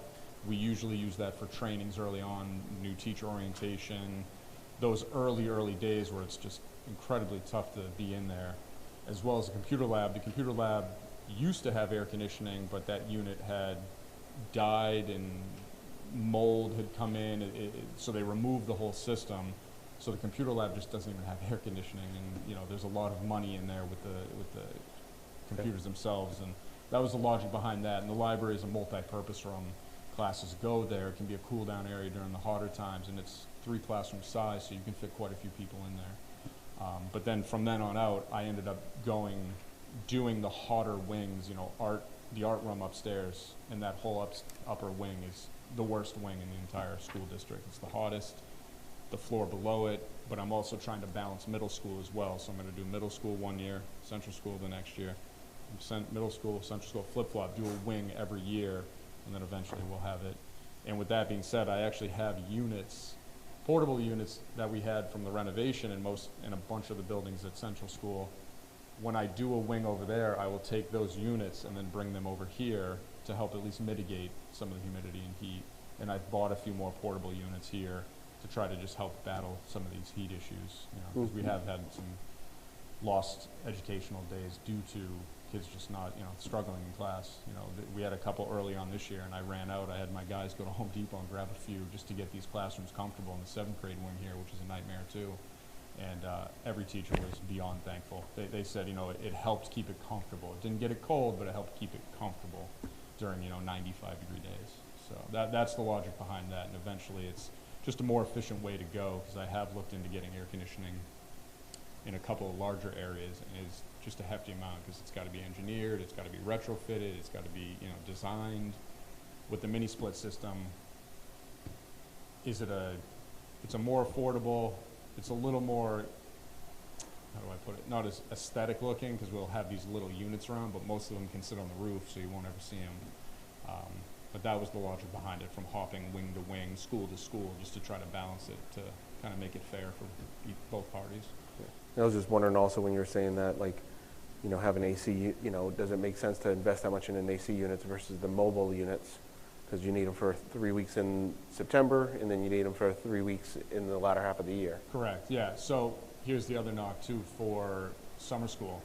We had the air conditioner, we have summer school for an entire month at Central School, and now we have been holding it here as well. These wings we don't have air conditioning, but over there I've had air conditioning in every single room, whether it be a portable unit, Yep. wall unit, or the dehumidification in the 60s wing. It's now more comfortable over the month of July for summer school and summer learning academy. Got it. So we are taking advantage of having the cooler rooms. Okay. Questions? Okay. All right. Thank you. All right. HCS addition plan design discussion. Ms. Thompson. There we go. Okay. So we had a meeting of the Hampstead Central School Renovation Committee to discuss what has previously been discussed with the board about the potential project that we would look to put in front of voters in March. And so there really is a couple of options that we're exploring. So if you look at this graphic here, you have at the very end of the 1960s wing, you have a 4 classroom addition. This will look very familiar because this was a piece of last year's project. And then if you look on the other end, connected to between the 40s wing and the 60s wings, what we call the Cove, this will also look familiar because this was one of the projects that was put forward 2 years ago. And so we have had a lot of robust discussions, both here at the board level as an administration and with the building committee, in terms of what project we would like to move forward with. Since our last update, we've gotten some updated pricing as we get closer to setting the warrant. And essentially there's 3 options that are really on the table.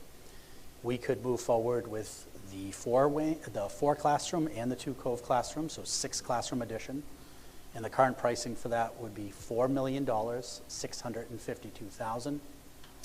We could just do the 4 classroom addition, which would be $3,945,000. Or we could look to do the 2 Cove classroom infill, and that would be $1,524,000.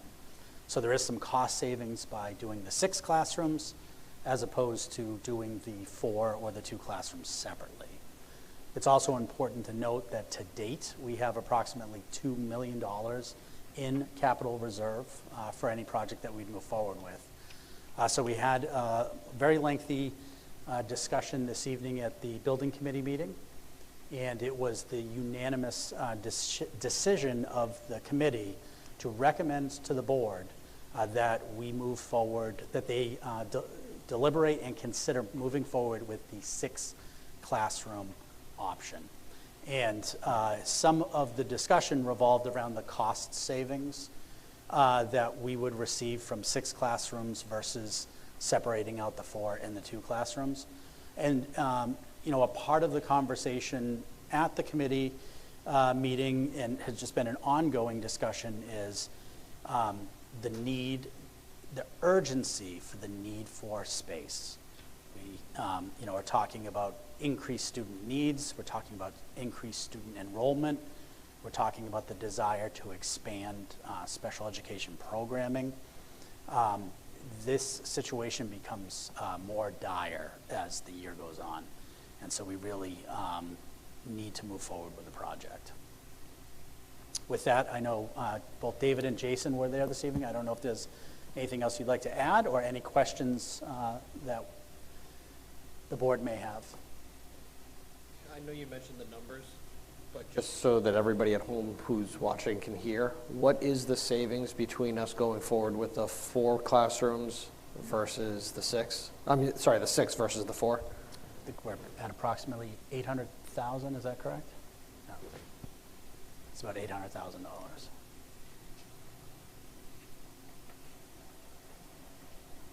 Anything you want to bring up from the meeting with the community members at the building committee meeting?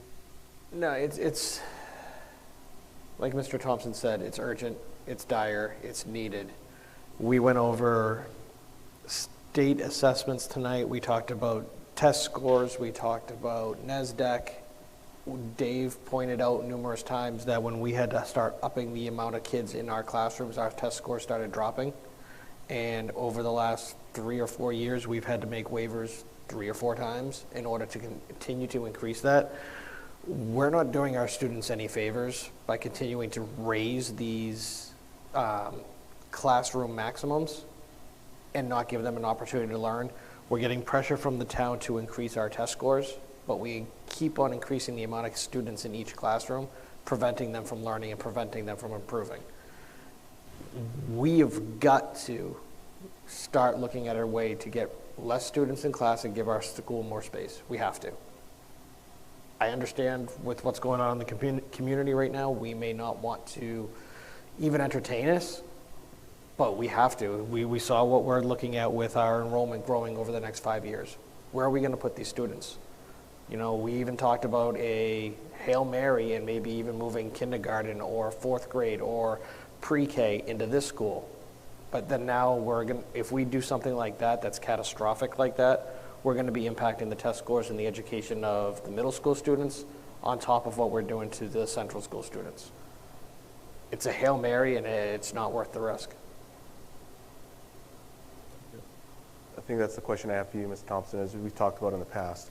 What we've done to date, we've shut down, we've cut the library in half. We've taken ventures from a classroom into I'm going to say a much, much smaller classroom, still continuing to put special education in the smaller basement closets / small spaces. What is next? Let's say we do add 25 students. We go back to the NSDEC numbers, and class sizes are now around that 100 per grade. What are alternatives if we don't have more space? Well, there are no good alternatives. I'm saying good alternatives. Yeah, I'm saying, what are the alternatives? I think that, we have to look at how we're utilizing both buildings, right? It's a tricky thing because I would say that the middle school doesn't necessarily have the overcrowding, but it's sort of optimized for their student population. So at some point, we have to look at, equity between those 2 buildings. And I can't imagine us, trying to, think about like what a plan would be if we needed to make some adjustments to the configuration of the central school versus the middle school. So that's one option. But all of the considerations in that conversation, whether it would be a grade level or preschool or some other movement, comes with significant consequence.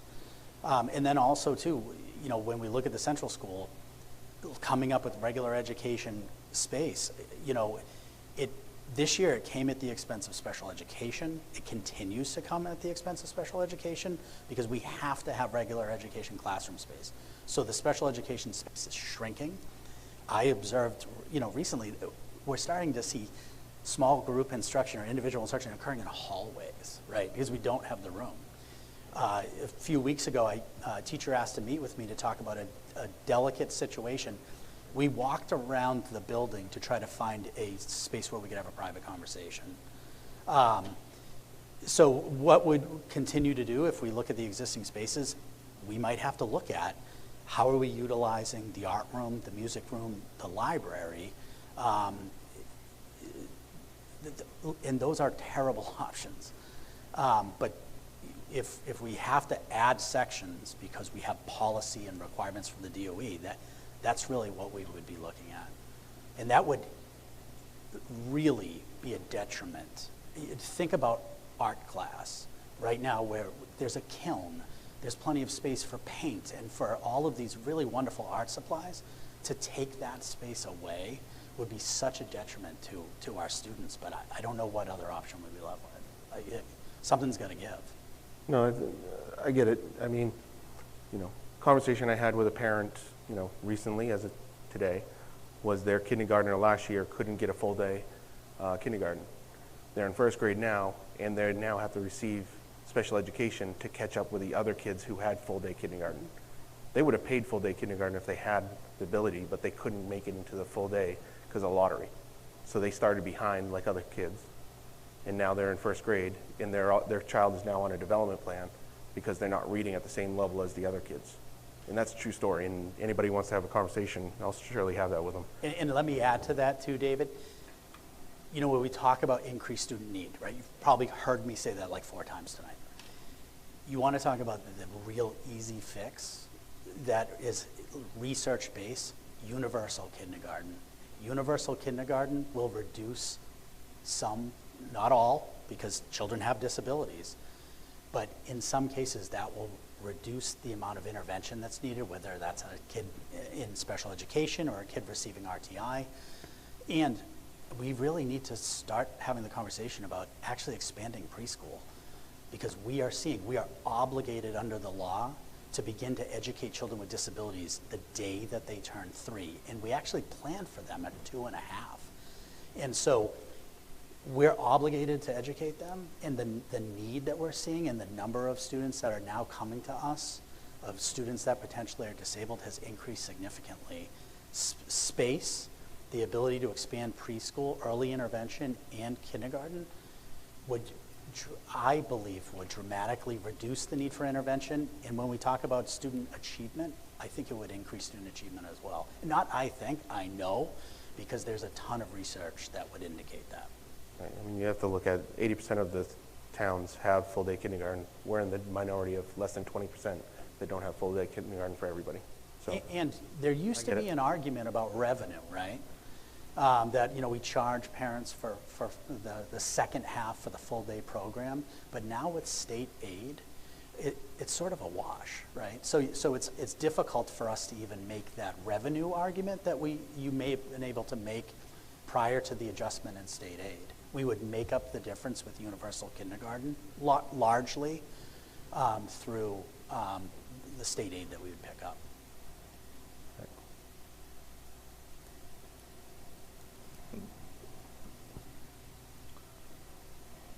I think, so the building committee, when we were talking about this, we were talking about how there is enough right now to take care of the 2 classrooms in capital reserve and have extra. Some of the things we were talking about is, this is more probably for Mr. Thompson and Mr. Dowd, is if we look at our current forecast for our budget this year, what does that look like as far as our spend versus not spending? How much will we underrun? So in the current year? We don't need to know right now. I think for our next meeting, it would be good to see where are we with what's typically like a 5+7, a 6+6, right? 6 months of actual, 6 months of forecast, so that we can try to discuss, we as a board have to figure out if we're going to go to the 6, what are we going to fund from capital reserve? What are we going to look to add to capital reserve? And then what do we look, if anything, in our operating budget? And that would help us inform, are we going to go after 2, 4, or 6? And we've got another probably 2 meetings before we have to decide this. So I think there's information that would be helpful in this discussion, Mr. Dowd. I agree 100%. What's that? I agree 100%. Okay. So we have a mid-year projection. Right. Next meeting. And the other thing we're talking about in the building committee was just, there is, what do we go for? If we decide to go with 2, 4, or 6, how does that position in the warrant articles? So I think that there'll be some time set up with legal counsel to say, how do we develop the warrant articles for this, depending on the options we would go after. So with the board's permission, we'd like to engage with legal to discuss some of the options that we may go after and how would we potentially word that, whether it's 2, 4, or 6.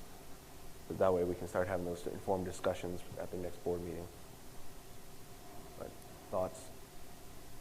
I mean, we have to, no matter what, we have to get the 2 classrooms in to stay even over the next 4 years, and we need another 2 to 4 classrooms 4 years from now. I do think we should do a warrant article to push through for the 6. I'll vote for it, but for the first time, my property taxes for a half year had a 6 in front of it, and if we do that, it's going to go over a 7. That makes me nervous.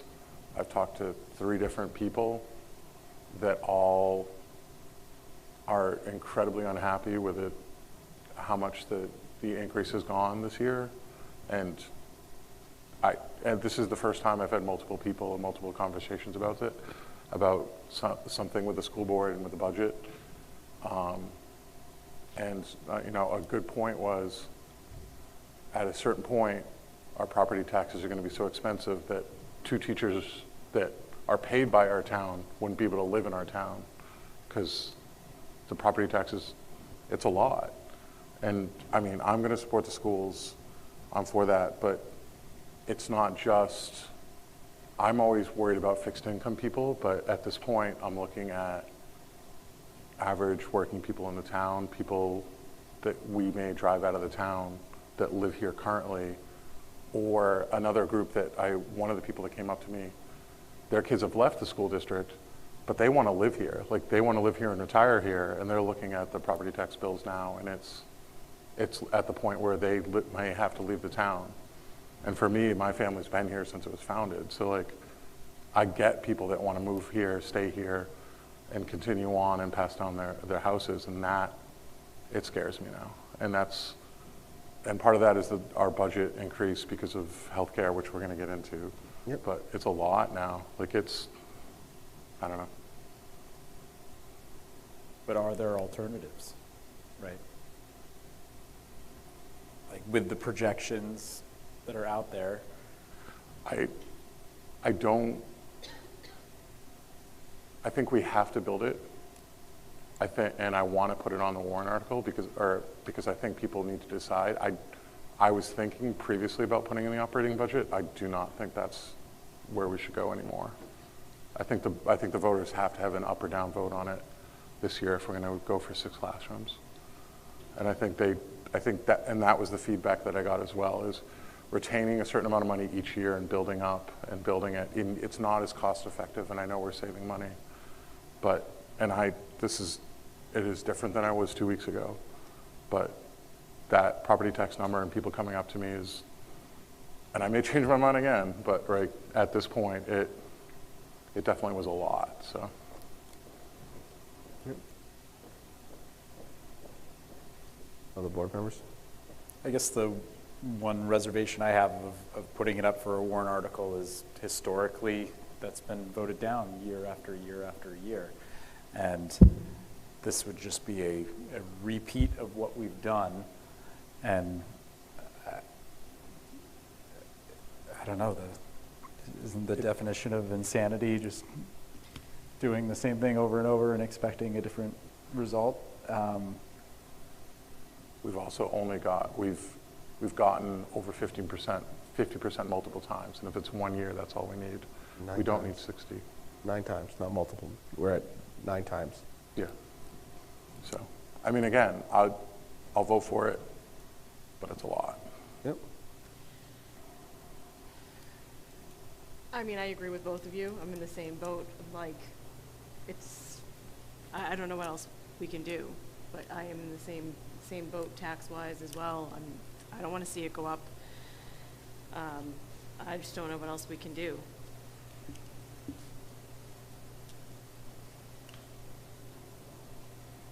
Yeah.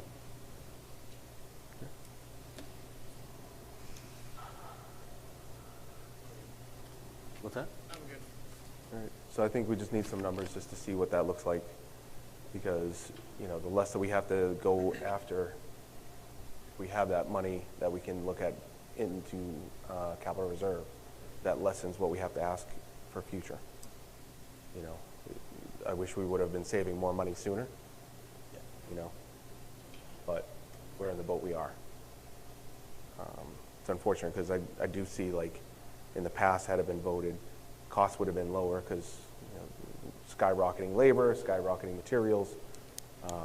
But I also see, you go into the school during the day, if you look in there, I mean, I challenge anyone, go in there during the day and see how many kids are being fit in there for special education, how many kids are now going to, you know, class sizes are increasing, so. All right, so no decision right now. I think we need a little bit more information, and then we'll come back on the 28th and see what that looks like. And I think we get into budget. It's also, we have to go through budget discussion before we can even talk about what we would do with the building aid. All right. So next, right into Mr. Thompson for the budget discussion. All right, excellent. Give us a second to project.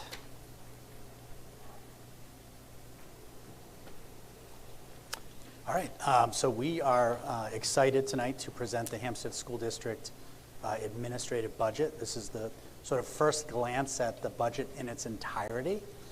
So the board will recall, as well as the public, at a previous meeting, the department heads and principals presented their individual budgets, and it was a breakdown of all of the new items. So what we present to you tonight is the totality of all of those department budgets, in addition to our staffing needs, which include salaries, benefits, other operational expenses, including transportation. So this is really the first glance at the entirety of the budget. So if we go to the next slide. So one of the things that we absolutely pride ourselves on is transparency in the budget process. We appreciate our community members when they take interest in the school district's budget. And so if you go to the very front page of the school district website, you will see that one of the tabs, front and center, is the 2023-2024 budget.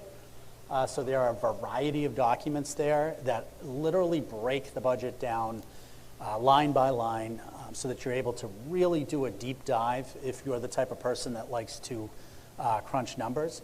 If there's information about the budget that you don't see there that you want, please feel free to ask. You know, we're willing to share in the process. So if we move to the next slide. Again, these goals are not new. You saw these at our previous meeting. We've talked about these in the past. There are 4 things that we are looking to do or to achieve whenever we are talking about the budget. So the first is to provide for ongoing enhancements of the educational program. I heard Mrs. Tomaselli say it tonight. I've said it before. We are committed to continuous improvement. Every year, we want to be a little bit better than we were the year before. The operating budget and how we fund our programs is the vehicle by which we get there. We also heard from Mr. Mackey about our educational facilities. It's our goal to continue to maintain our facilities at a very high standard. We are fortunate that we don't have a lot of deferred maintenance. The third goal is to ensure we have robust information technology systems to support and strengthen our instructional and operational capabilities. I would include in that list our ability to respond to our cybersecurity needs in an ever-changing world. And then finally, the conversation that just ensued around property tax bills. It is our job to be financial stewards to the community. We are well aware that there are people on fixed incomes in this community. We are well aware of the burden that paying a property tax bill has. That is not lost on us. And you know, a good exercise is having the conversation about what's not in here. What are some of the needs that we have as a district? And just to throw it out there, Another social worker. We've been having conversations. The principals have articulated a need to me to add a social worker. We need another social worker. It's not in this budget because I don't think right now the budget can support that. We also could use a math specialist at the central school. I've heard that from Dr. Cheney. I've heard that from staff. That is not in this budget. Again, we try to advance the educational program, and we realize that we don't always get all of the things that we need. We'd like to have those things. We will get there at some point. The budget that you're going to see tonight really represents a budget that's lean, mean, but does achieve these four goals.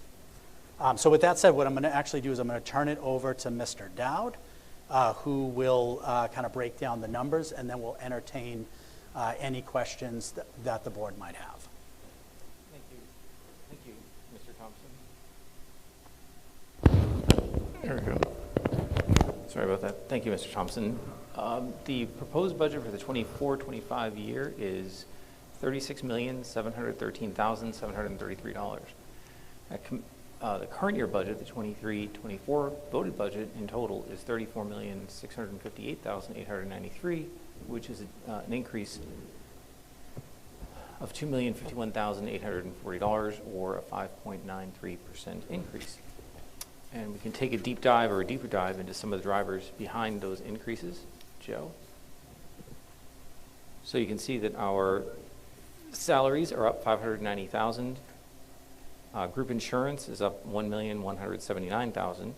That is the result of what we're currently looking at as a 25% guaranteed maximum rate, which is a quote and an amount that our health trust, health insurance provider can give us. Our rate may come in lower than that, but that's our guaranteed maximum rate is 25%, which results in the $1.179 million increase. Social Security is up $13,000. Employee retirement is up $33,000. Teacher retirement up $271,000. Other employee benefits is down $11,000. Tuition is up $531,000. And I will say that this is based on what we have been communicated by Pinkerton. We have not had the final rates yet, and we will have the final rates, I believe, for the next meeting before the budget gets approved. And I'll insert that rate. I've budgeted at their highest rate. Books and info resources are down $13,000, almost $14,000. Professional services is up $339,000, almost $340,000. Transportation is up $366,000. That's based on an increase of 10%, along with the rationalization of our current special transportation operation and budget tying to it. There are some things I can talk about in a subsequent agenda item involving transportation that should shed some light on that. Software is up $3,600. Equipment's up $109,000. Rental facilities, that's a subsequent agenda item as well. I've included an increase there of $37,200. Miscellaneous other is down $53,000. Fund transfers, as part of the voted budget, we had a fund transfer of $1 million to capital reserve, and we had a subsequent $273,000, 888 additional amount that was added to the budget through a special meeting. Repair and maintenance down $139,959. So those are your major factors. All right. So taking a even deeper dive into some of the new items that we're looking at. So we'll start with personnel. What we have here is the lobby administrative support. Again, we did a reconfiguration of the HCS lobby to address some security issues. That number is just salary. It does not include other benefits, which would show up in the previous slide that Mr. Dow presented. The other piece that we have here is we have an increase in stipend amounts for the middle school. This is something, we have increased last year and this year the number of off-site experiential learning opportunities for students. We brought back the Washington, D.C. trip. We added Nature's Classroom. We're looking for other opportunities as well, and that amount of money would help to support. Moving on to curriculum, we have our ESSER funds, which was federal grants that we received because of COVID. They are sunsetting, and as a result, we are weaving into the budget some of the priorities, some of the programs that we think are highly leveraged in terms of supporting students. So there's really two things. One is the Summer Learning Academy. It is an incredibly innovative program. Well, we need to add it now to the operating budget. We will continue to look for grant opportunities. As we know, Mrs. Tomaselli works our magic. But as of right now, we need to budget for that in case we can't grant fund it. Also, bringing back the late bus. This was something that helped students access after-school activities at the middle school. And then if we move on to information technology, basically what we're looking at here, and we will dive into this during the non-public session, we need to make IT investments to address cybersecurity, and that is reflected in this budget. Some of this replacement is replacement that just needs to happen anyways, and we'd be budgeting for it. But for us as a district, there's more of an urgency now that we've been through an audit and understand the risk that cybersecurity threats pose. On the delete Zoom, I've included that in this as a deleted item because just a way that Joe was able to look and recognize we already had a resource in the district tied to Google, and we can therefore not have to pay additional for it, and that's one of the things we eliminated as a result. But it is covered, and why not leverage what we have and save some money? So. And then moving on to moving on to athletics. We talked about the addition of the lacrosse program. Again, 100% funded through community donation this year, but we need to budget for it for next year. We anticipate that new expenditure to be around $8,500. And then moving on to facilities, I don't need to spend too much time because Mr. Mackey went through this quite sufficiently, but you can see some of the additions and then some of the items that we can delete because they're projects that were done this last budget cycle. So if you look at the total of these new requests that we've indicated here on the slides of $88,000. And again, when we had our budget workshop, we received feedback from the board about some items to take a look at. So there are items that you don't see here in addition to the ones I mentioned earlier. Staging for the middle school theater program. We thought that, that could be a deferred purchase. And there's other items as well. And it's really important to note, too, that this number will change. There's a risk when you put all of these documents out for the community, knowing that Pinkerton's a good example. We're still trying to firm up numbers. There will be some adjustment to what you see here. And so, this is subject to change. It shouldn't be by a significant number, but the final number that the board will vote to approve will not necessarily exactly be what you see here. And so with that said, I will entertain any questions folks may have about anything specific that's in the budget, not in the budget. So I just think something to notate is out of the $2 million increase, about $1.2 million is an insurance increase that we have absolutely no control over. Yeah. And I do think you guys did an excellent job with this, keeping costs down and making things super effective. I do think it's very lean and very well done. So if we go back to the drivers, just, do you mind scrolling back to the first page of the drivers, Joe? So, Mr. Dowd, in the past when there's been a estimated increase in group insurance, this year is unprecedented. I've never seen, in 4 or 5 years here on the board, 25% increase. I have not seen that before. in the past, when they've given you a percent increase to expect, how often is it meet that versus how often is it under that? I would say 4 out of 5 years.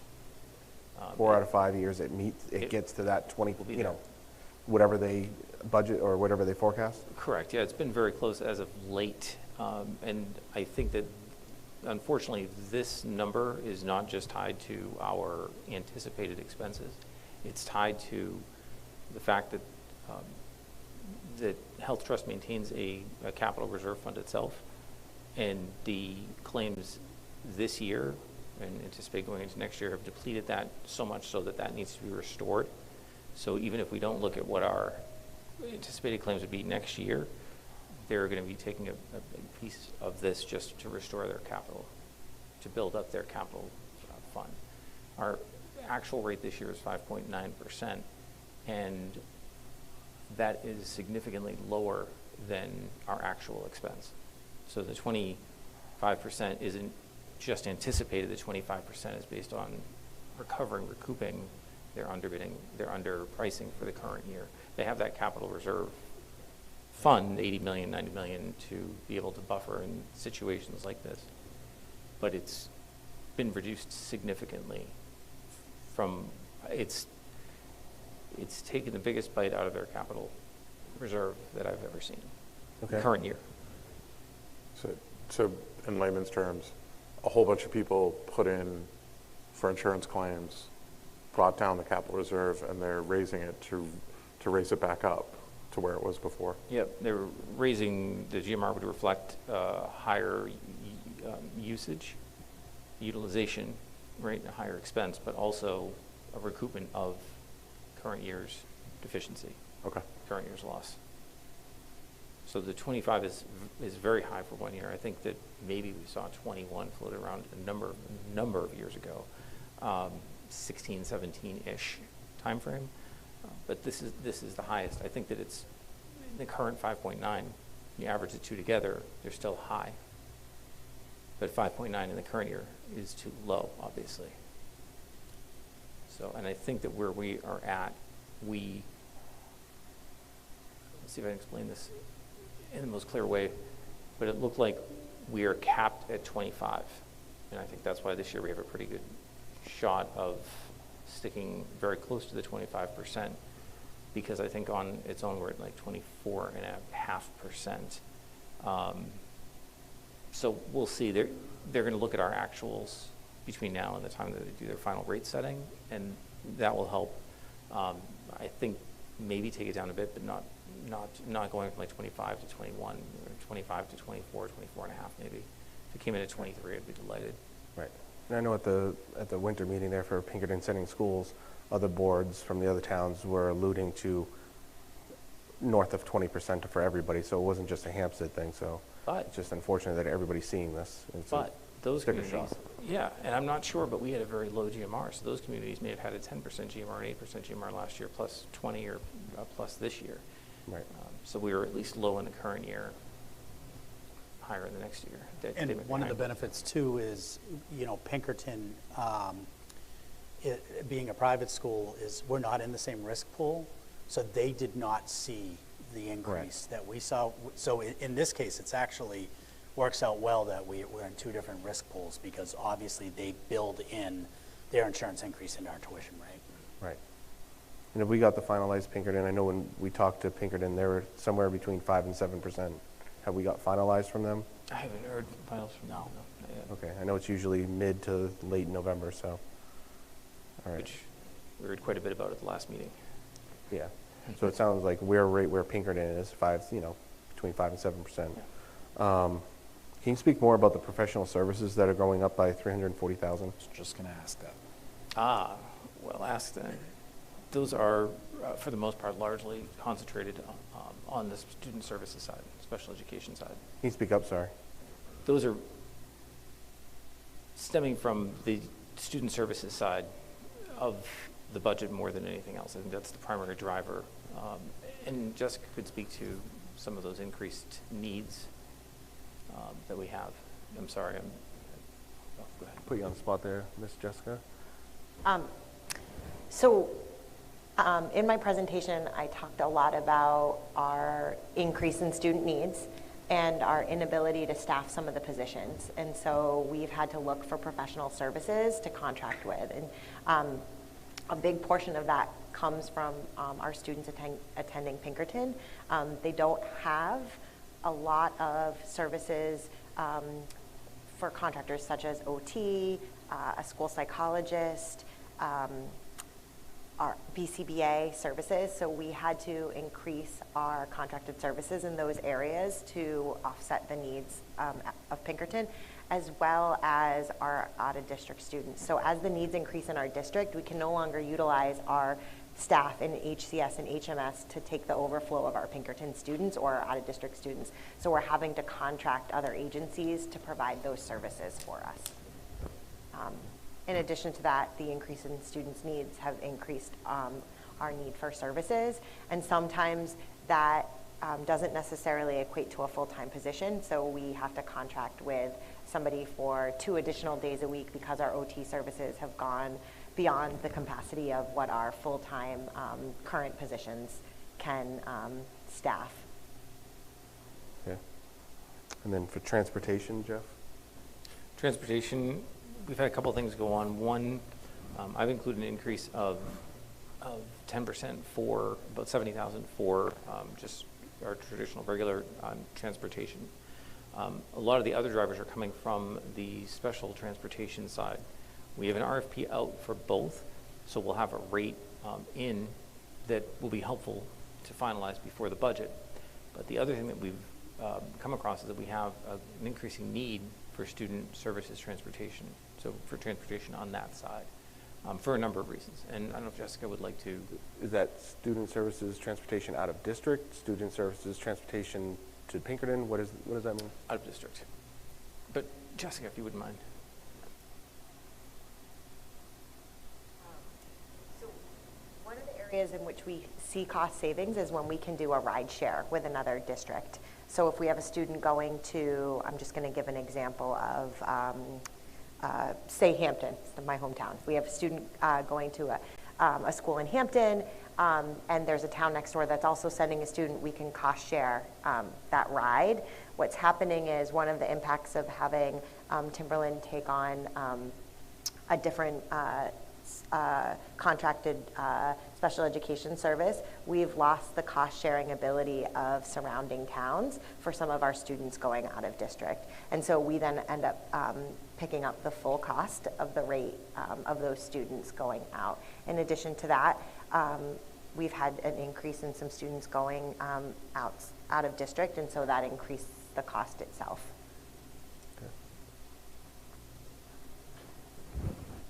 We have requested in RFPs that are out there, we have 2 RFPs, and in this special transportation, I've requested that that the provider indicate if shared rides are a possibility or an option based on the routes that we've indicated. So if they already have students going there and they can couple our ride share with our students, that would be a factor in consideration in that bid response process and review. Okay.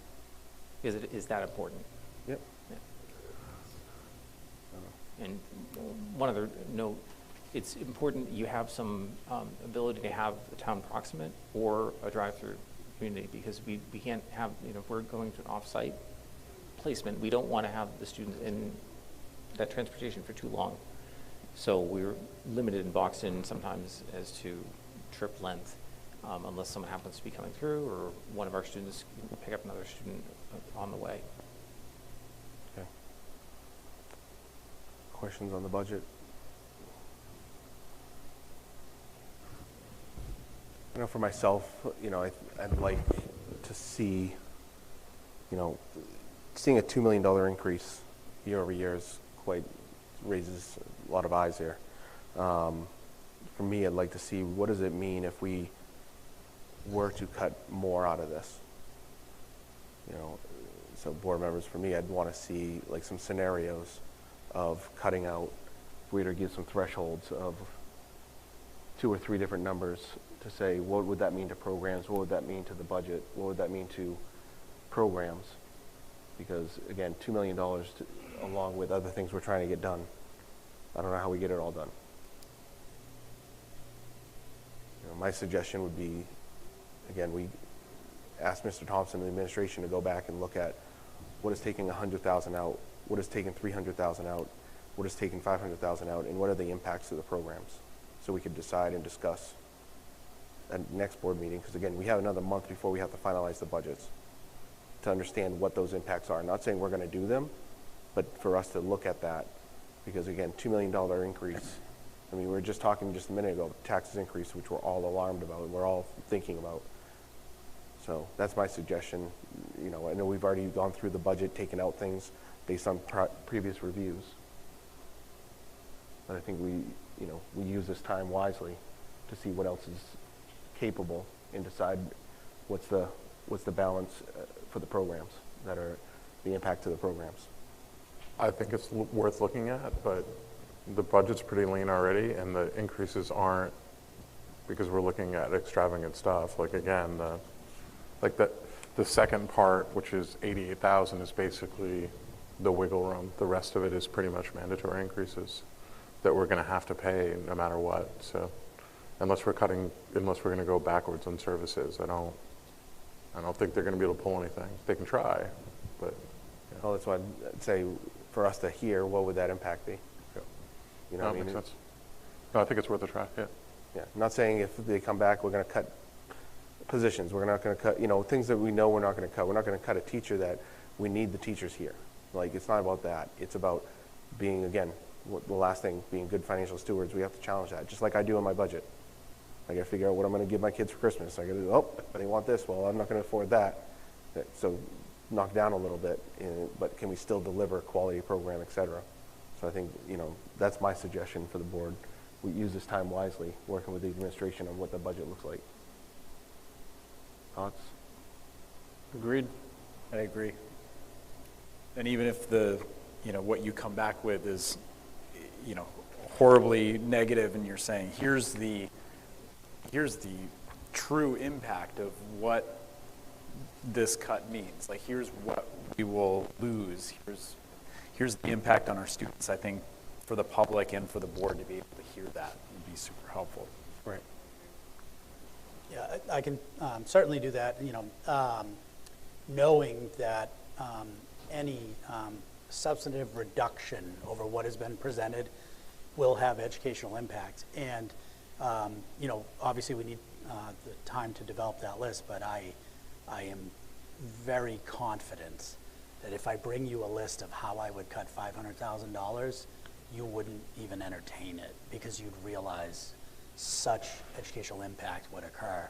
Because I can't lower health insurance costs. I can't, lower transportation costs. So when we talk about, say, $500,000, we're talking about people. And I look around our organization and I say, like, okay, so who do we have here that we could afford to lose? And off the top of my head, the answer is nobody. In fact, not only that, we could actually afford to pick up some people. But I'll absolutely do, I think I heard the board say, I heard David say, $100,000 reduction, $300,000, and then $500,000, in the spirit of a hypothetical conversation about impact. Is that correct? Right. Yeah. And I agree with Andy. Sometimes we're dealing that, that lose to get that. I think we'll have a big impact. I think more than anything, where property taxes are a hot topic issue with the public needs to hear that. If we cut $500,000, here's what we will lose out on as a town. Okay. Any other questions? All right. We're going to go to policies. So this is for second reading and adoption. So board members, in your packets, again, there's 5 policies that went through the first reading. I'll just give an overview of each one. Again, we've done the first reading. I know it was presented back a few weeks ago now. First one is EBB, School Safety Program. This was about language incorporation that was previously called out for the site-specific emergency response plan. I don't know if there's any questions on this one to myself and Aaron on the policy committee. Again, this is just amending some language versus introduction of a new policy or whatnot. Questions on this one? All right. Then we have GBA, Equal Opportunity Employment. Again, this was last updated about 8-9 years ago. It was recommended to repeal and refer to the newly updated 2023 version for non-discrimination that includes substance in later revisions of this policy. So again, look at GBA. This is about repealing it and replacing it with AC.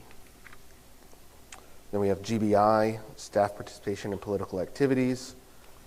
Again, this is about changes to some paragraphs intended to reflect carve-out protections found in RSA 193:40. No questions, move on. Number 4 which was IHBA, Programs for Pupils with Disabilities. Again, this is just about amending with the definition of a child with disability to include such children until they reach the age of 22 per RSA 186C2. And then last one, which was number 5, KB, Title I, Family and Community Engagement. Again, this is minor revisions since the larger updates that were made about 6-7 years ago. And this was, back then it was about the ESSA, Every Student Succeed Act. So unless there's any questions, any comments on these, are we looking for a motion to adopt post second reading?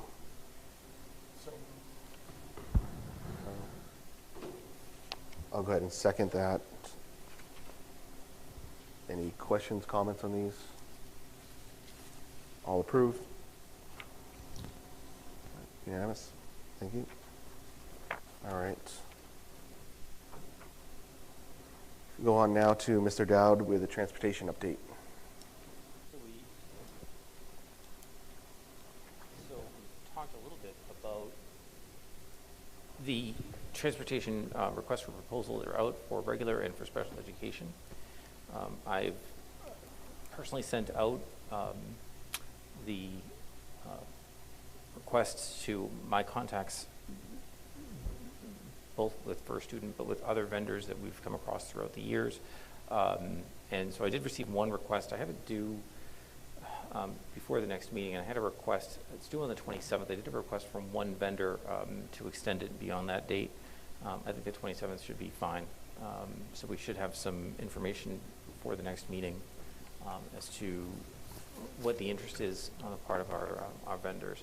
We do have 2 RFPs out there, and I've asked that they can respond individually, but a lot of companies now, like First Student, Durham, have regular and specialized transportation. So if they'd like to respond together, they can respond and hopefully provide us with a better rate, more favorable rate. So we'll see.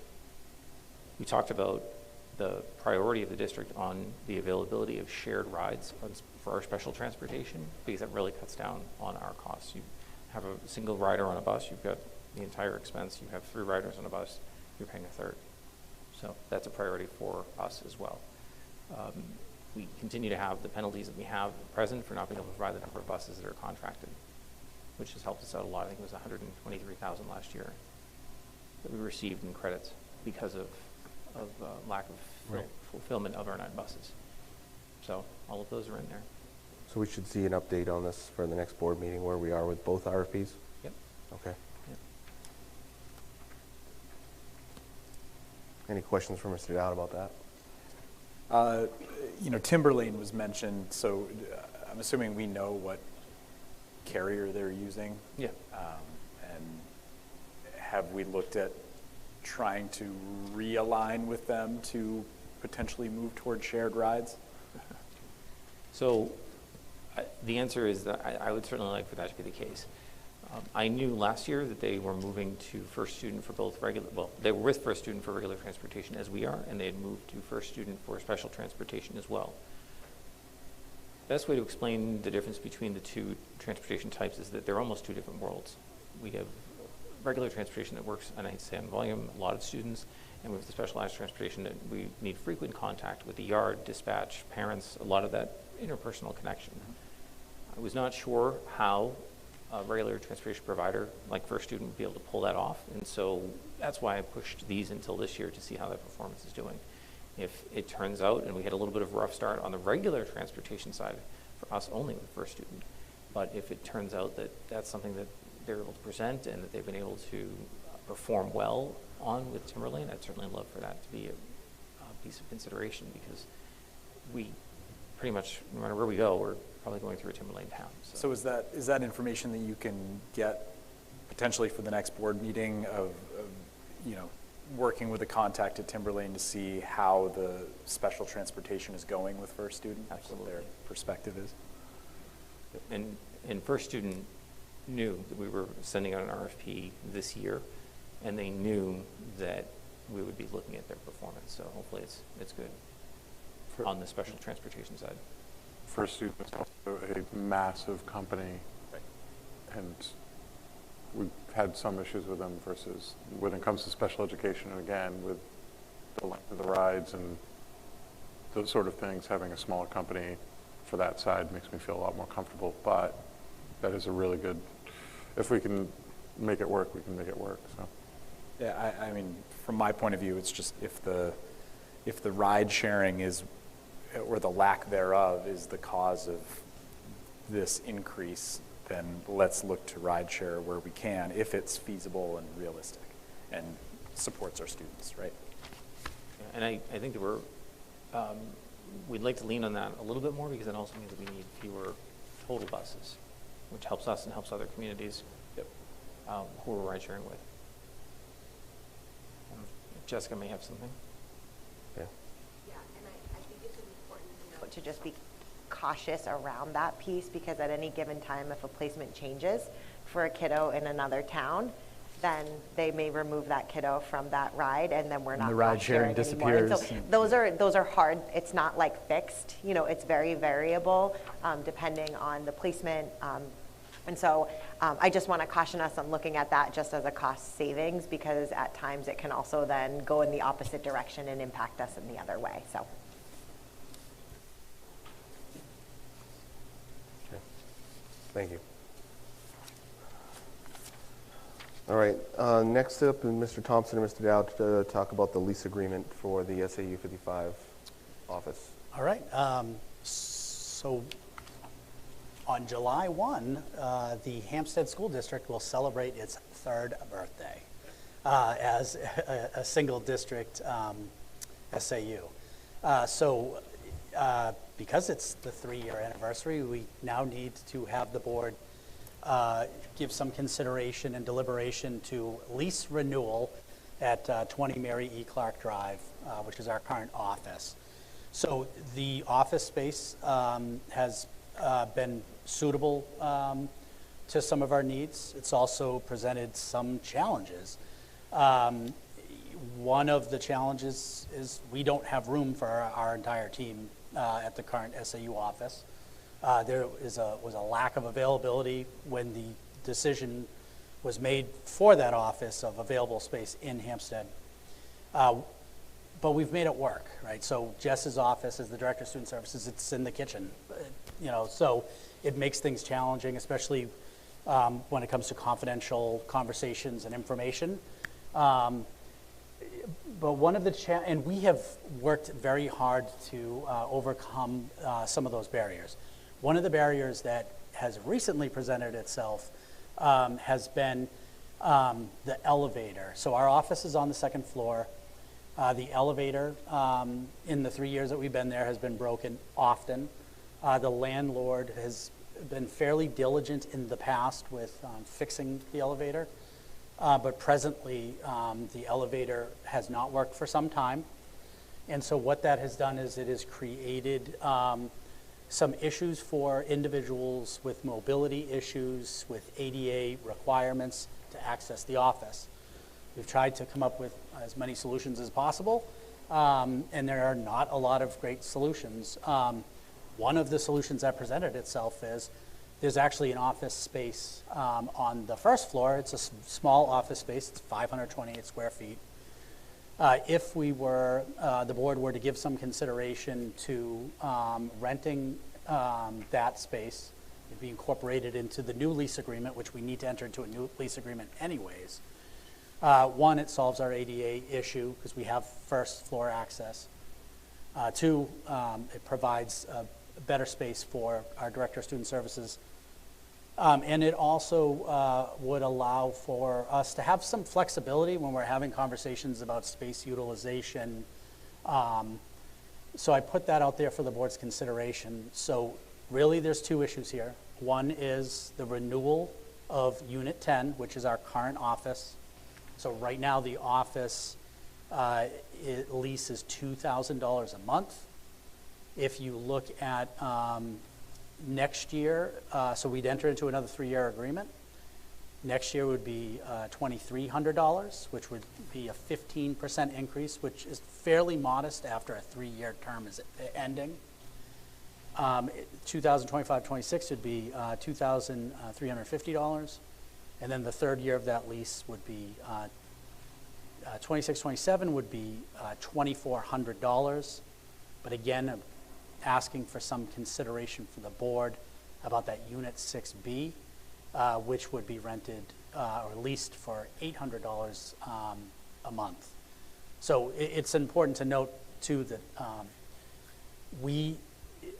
if we don't move forward with Unit 6B, we would ask that the board not deliberate on the Unit 10 or take action, because we might have to look at other alternatives to the existing second floor space.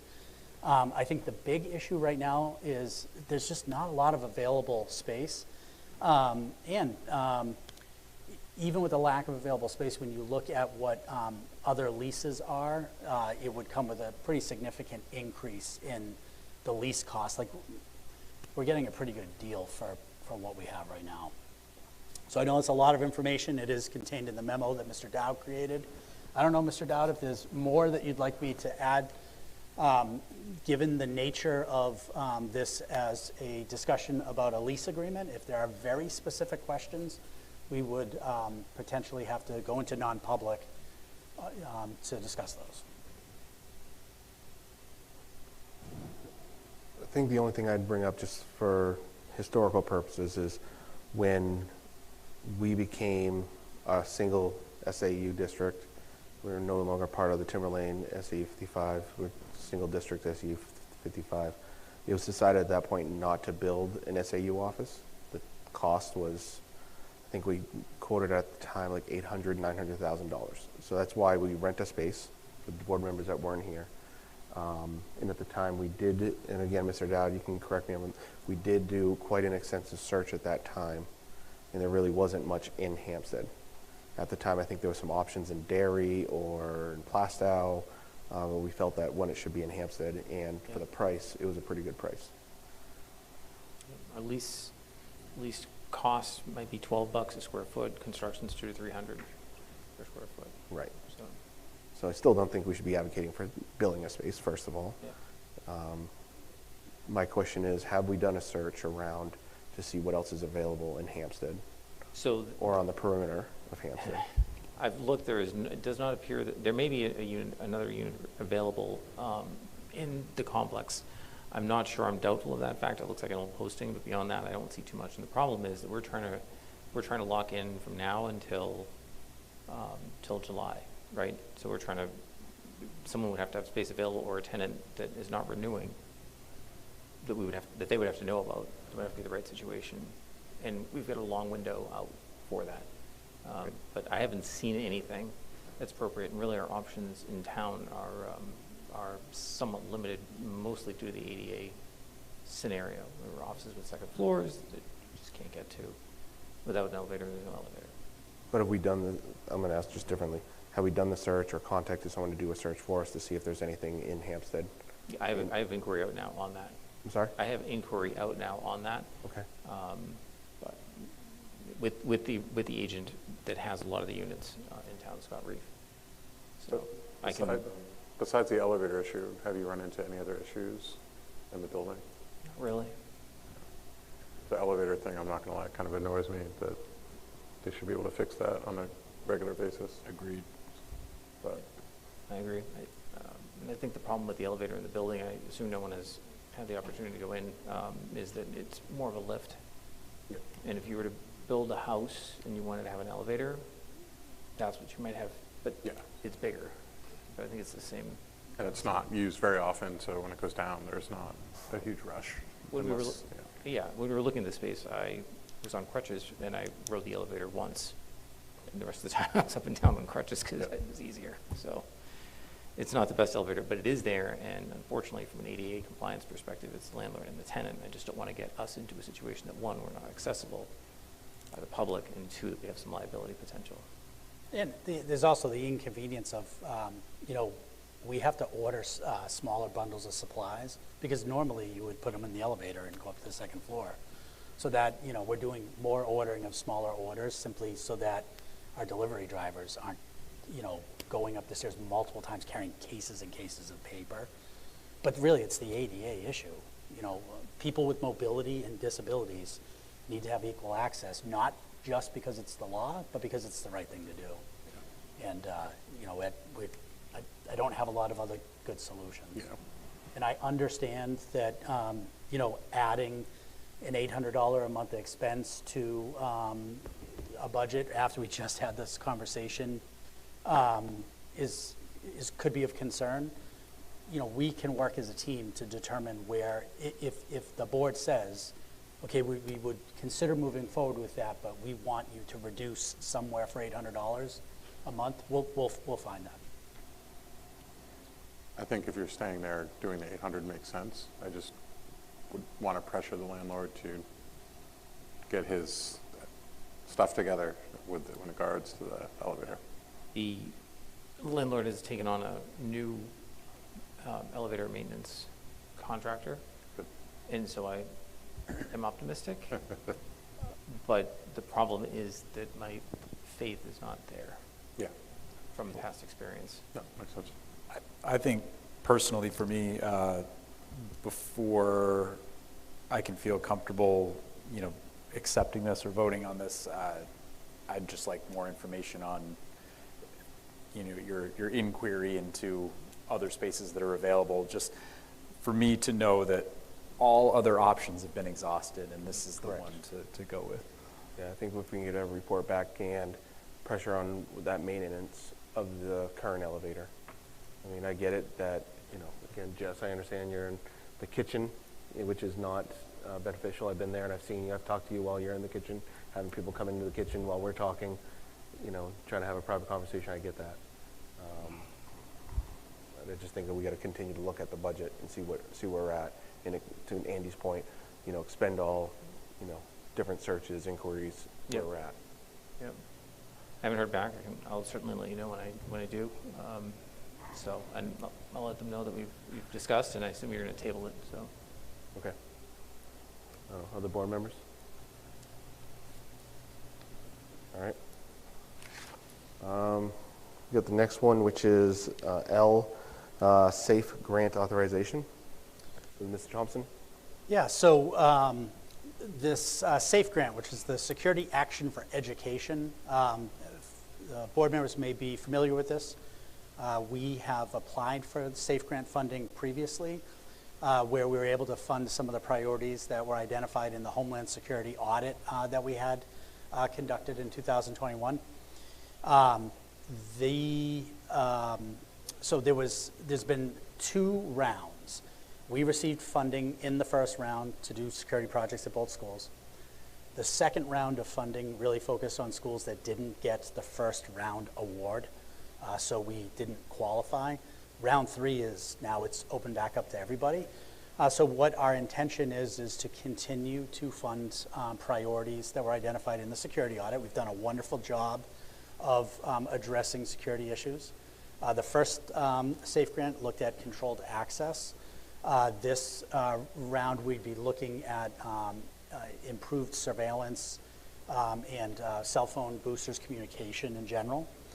One of the requirements of the grant is action by the board that would authorize the superintendent or his agent to be able to apply for grant funds. So this really allows us to submit the application, detailed information about the specific items we could discuss in a non-public session. And then obviously this is the beginning of the process. The window just opened. So what the two Jeffs will do is they'll work together to prepare the grant, finalize it, and then we'll submit it to the Department of Education. It's up to $100,000 per school, which sounds like a lot, and that is a lot of money. But it's only a pool of $10 million across the entire state. Hundreds of school districts. So, we'll see what we get. And then the other question that people have been asking is, could this in any way, shape, or form be used as a funding source for the renovation project? And the answer is no. One of the requirements of the grant is that any project has to not be pending voter approval. So since a renovation project requires some type of legislative approval by the legislative body, we can't use these grant funds for the project. Can the funds be used towards cybersecurity? We can submit for anything that we want that we feel is related to security. What the Department of Homeland Security does is they have certain priorities that are specific more towards areas like controlled access, surveillance, communication. So I would think we could submit for that, but I don't think that that would be a priority for funding. Okay. But there are other federal funds. I sat in on a national superintendent's call a few weeks ago. There are federal dollars that are going to flow into states and local school districts for cybersecurity. Those things take time. Okay. And a lot of that funding right now is for cybersecurity audits, which we just did, which was funded through a grant. It reminds me, I think that it would be good to, sort of related to this, if I'd suggest board members for the next board meeting, we have updated information on how much money we've received in grants to date for the school year. I know that usually it's posted online, but I think bringing it to the audience, because I know a lot of the budget requests that we always have are without any grants because you can't budget a grant. I think that'd be good to have. But anyways, I'll make a motion to authorize the administration to apply for the SAFE grant. I'll second that. Any discussions? All approve? All right. Thank you. All right. Bring us down to the board comments and correspondence. Mr. Giard? Ms. Pellegrini? The only thing I have is I wanted to congratulate the PTSA kids for winning the Outstanding Partnership Award at the New Hampshire PTA Convention that happened beginning of November. So I just wanted to say congratulations to them on a job well done. I've got a couple things. One, I wanted to say thank you to the school district. Saw the, I guess the information sent out about veterans for Veterans Day and memorializing family members that are veterans, current staff that are veterans, et cetera. Thought that was a good way to recognize friends, families in the district, et cetera. So I think it was a great thing to do. So thank you to the administration for coordinating that with teachers and students. The second one is I did attend the Pinkerton Sending Schools winter meeting. Myself and Mr. Dowd had attended that, which is definitely appreciative because it's the, twice a year we go to Pinkerton and all the other sending schools are there with their school board members, or at least the chairs and a few other people in each district. Some good discussions were had. They did update us on the start time committee They're still going through that. They do expect some sort of recommendation, I think in the next few months, and two things, they would not be looking to make a change for at least a year and a half to 2 years if they made a change, and they'd only make a change to start times if all the sending schools agreed to it. So they did commit to that. It wouldn't be well, Derry says yes and everybody else says no, so we're going to change the start time. It'd have to work for everybody because that would impact transportation start times, other start times within our district. So that was good information to share. If you're ever looking for any information about what this committee is doing, you can always get a hold of Mr. Thompson, who sits on the committee. The next one that was a really good discussion, it got kind of heightened at first, it was always a highlight of being there. There's always a few people that have some good things to say, is that there were some districts that want to negotiate different languages in the contracts with Pinkerton. Pinkerton is reluctant to do that, to have language for one district, but be different for another district and different for another district. So what Pinkerton has agreed to is to meet with the school board chairs from each of the towns, the sending towns, to discuss where could there be common language, in that they would do a one-time amendment to contracts if the sending districts would agree on what that language is. So I'd say start thinking about what some of those things are. I was going to ask Mr. Dowd and Mr. Thompson to send the contract for Pinkerton over to each board member. There are some things that are definitely been brought up from the sending schools that they want to talk about. Can you share any, As an obviously not example, mentioning names, but. Yep, as an example, one school district wants to bring in language that says that they have X amount of guidance counselors per 200 students, 300 students, et cetera. Make sure that's in the contract language so that the students have, the guidance counselor to student ratio is what the national average is or better, as an example. And they have some thresholds they want to bring in. There was some other discussions, but there's just a few things like that they wanted to. We'll be reaching out to the other districts to see what kind of language they're asking about. We're already locked into our contract for a number of years. There's been a few things that we brought up. Nothing, I say, as contentious as maybe some of the other districts have had. But that'll be something that'll come up in the coming months. And Mr. Dowd, I don't know if you have anything you'd add to that from the discussions. So if I recall, this particular town wanted a 1 to 300 ratio for guidance counselors to students. And that was something that they really pushed for. And then the subsequent discussion realized that they were at one guidance counselor for 250 students. And next year, they're looking at being one guidance counselor for 200 students. Right. So these are things that they were looking to get into the contract that Pinkerton is doing. They're already ahead of the game. Right. So Pinkerton's already ahead of it. They didn't want to put in a contract for one and not for others, but they were already saying, we're already there, so why do we have to amend it? So the counter from the other district was, well, if you're already there, just put it in there for 1 out of 300. If you're already at 250 right now, you're going to get even lower. And their only thing is they don't want to do just for one district. They'd want to do common across. That makes sense. So that was I'd say the major discussion during that time. And then lastly, again, their budget numbers that they're expecting to provide to us, they give us a range, 5 to 7% right now, and they should be finalizing that in the next 2 weeks. So those were the parts there. Mr. Cabarrus. I do not have anything. I went to the safety committee today, and Jessica Parsons did a great job running it, and I can't get into specifics, but I was really impressed on the depth of planning to deal with things that are unplannable for, and and being in multiple school districts, I think we're going in the direction that we're going to be way ahead of where other districts are in case we run into things that would be hard to deal with. So I was very impressed by it. So thank you. And then we'll turn it over to you, Mr. Thompson. Yeah, so under Superintendent's report, there is no personnel report tonight, and I'll keep it brief because I know it's really late. So on October 25th, it was actually the day after the last board meeting, we had a group of our students that presented at the New Hampshire School Administrators Conference on Social Emotional Learning. They presented the Salt Box Pantry project.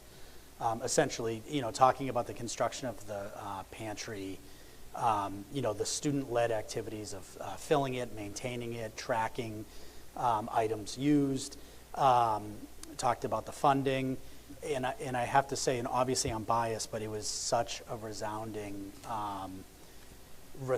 positive response from the school leaders, mostly superintendents across the state. So it's run in sort of 2 sessions, right? So they do 1 session, they take a break, and then they repeat the 2nd session. So the first session, there was just a handful of people there. Those individuals left the room, were so amazingly impressed that they went out and word of mouth traveled throughout the conference, so that the second one, there was a larger number of people that attended. And the end results, which I just learned today from Mrs. Tomaselli, is districts are now reaching out and they want us to consult with them, to have our students go to their school district to help them implement something like this. One, because it, for us, it hits so many different components of our strategic plan. 2, it's student-led, and 3, it combats the issue of food insecurity, which is a major issue in so many New Hampshire communities. So we're spreading these great ideas and this hard work, and our students are. So I'm just, I'm very proud of the work that our folks are doing. Second, David mentioned the Veterans Day. I had the opportunity to go to both schools' celebrations. They were so uniquely different, but very powerful, and just such great lessons learned for our students about honor and duty and the sacrifices that our servicemen and women make and their families make. So I'm so appreciative of the work that the schools do in planning such thoughtful events. It's like goosebumps. And then the other piece, I had the opportunity to chaperone the Nature's Classroom trip for 7th grade. It was 3 days and 2 nights in Ocean Park, Maine, out in the woods, at the ocean. And I got to tell you, I've been an educator now for 25 years. This is in my top 3 of most impactful educational experiences I've had. Just to see the hands-on learning. They were out, doing like oceanography on the beach. They were dissecting a shark. They were building Da Vinci bridges. The second night, we went out into the woods with no flashlights, and I'm talking into the woods, and without, electronics, and sat in the woods for silence for like 10 minutes. And to just see like the impact of being in nature, hands-on learning that our kids and our adults experience, it was just so powerful. So I thank all of the chaperones. I thank Mrs. Griffin and Mrs. Milbury for all the planning that they did. Again, priority 5 of the strategic plan is building educational environments that meet our educational philosophies. And Nature's Classroom is an excellent example of that, and we need to replicate and do even more of that. So that's the superintendent report. I welcome any questions that the board may have. I don't have any. I know that board members, it is late. I know we will be going to a non-public, and we won't be coming out of there with any type of action. Just to give everybody an idea, we are going to non-public to talk about the cybersecurity audit, and that's why we're not talking about it in public, because some of the things that we're putting in place don't want that to be in public. So I want to make sure I get this right. 1 second. Which one we...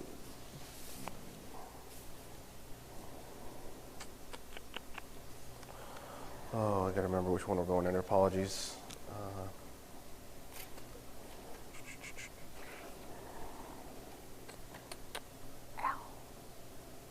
Oh, there we go. So make a motion to go into non-public under RSA 91A3 2, letter G, consideration of security-related issues bearing on the immediate safety of security personnel, and I think that's the one, yeah. So, make sure this is not a different one. Yep.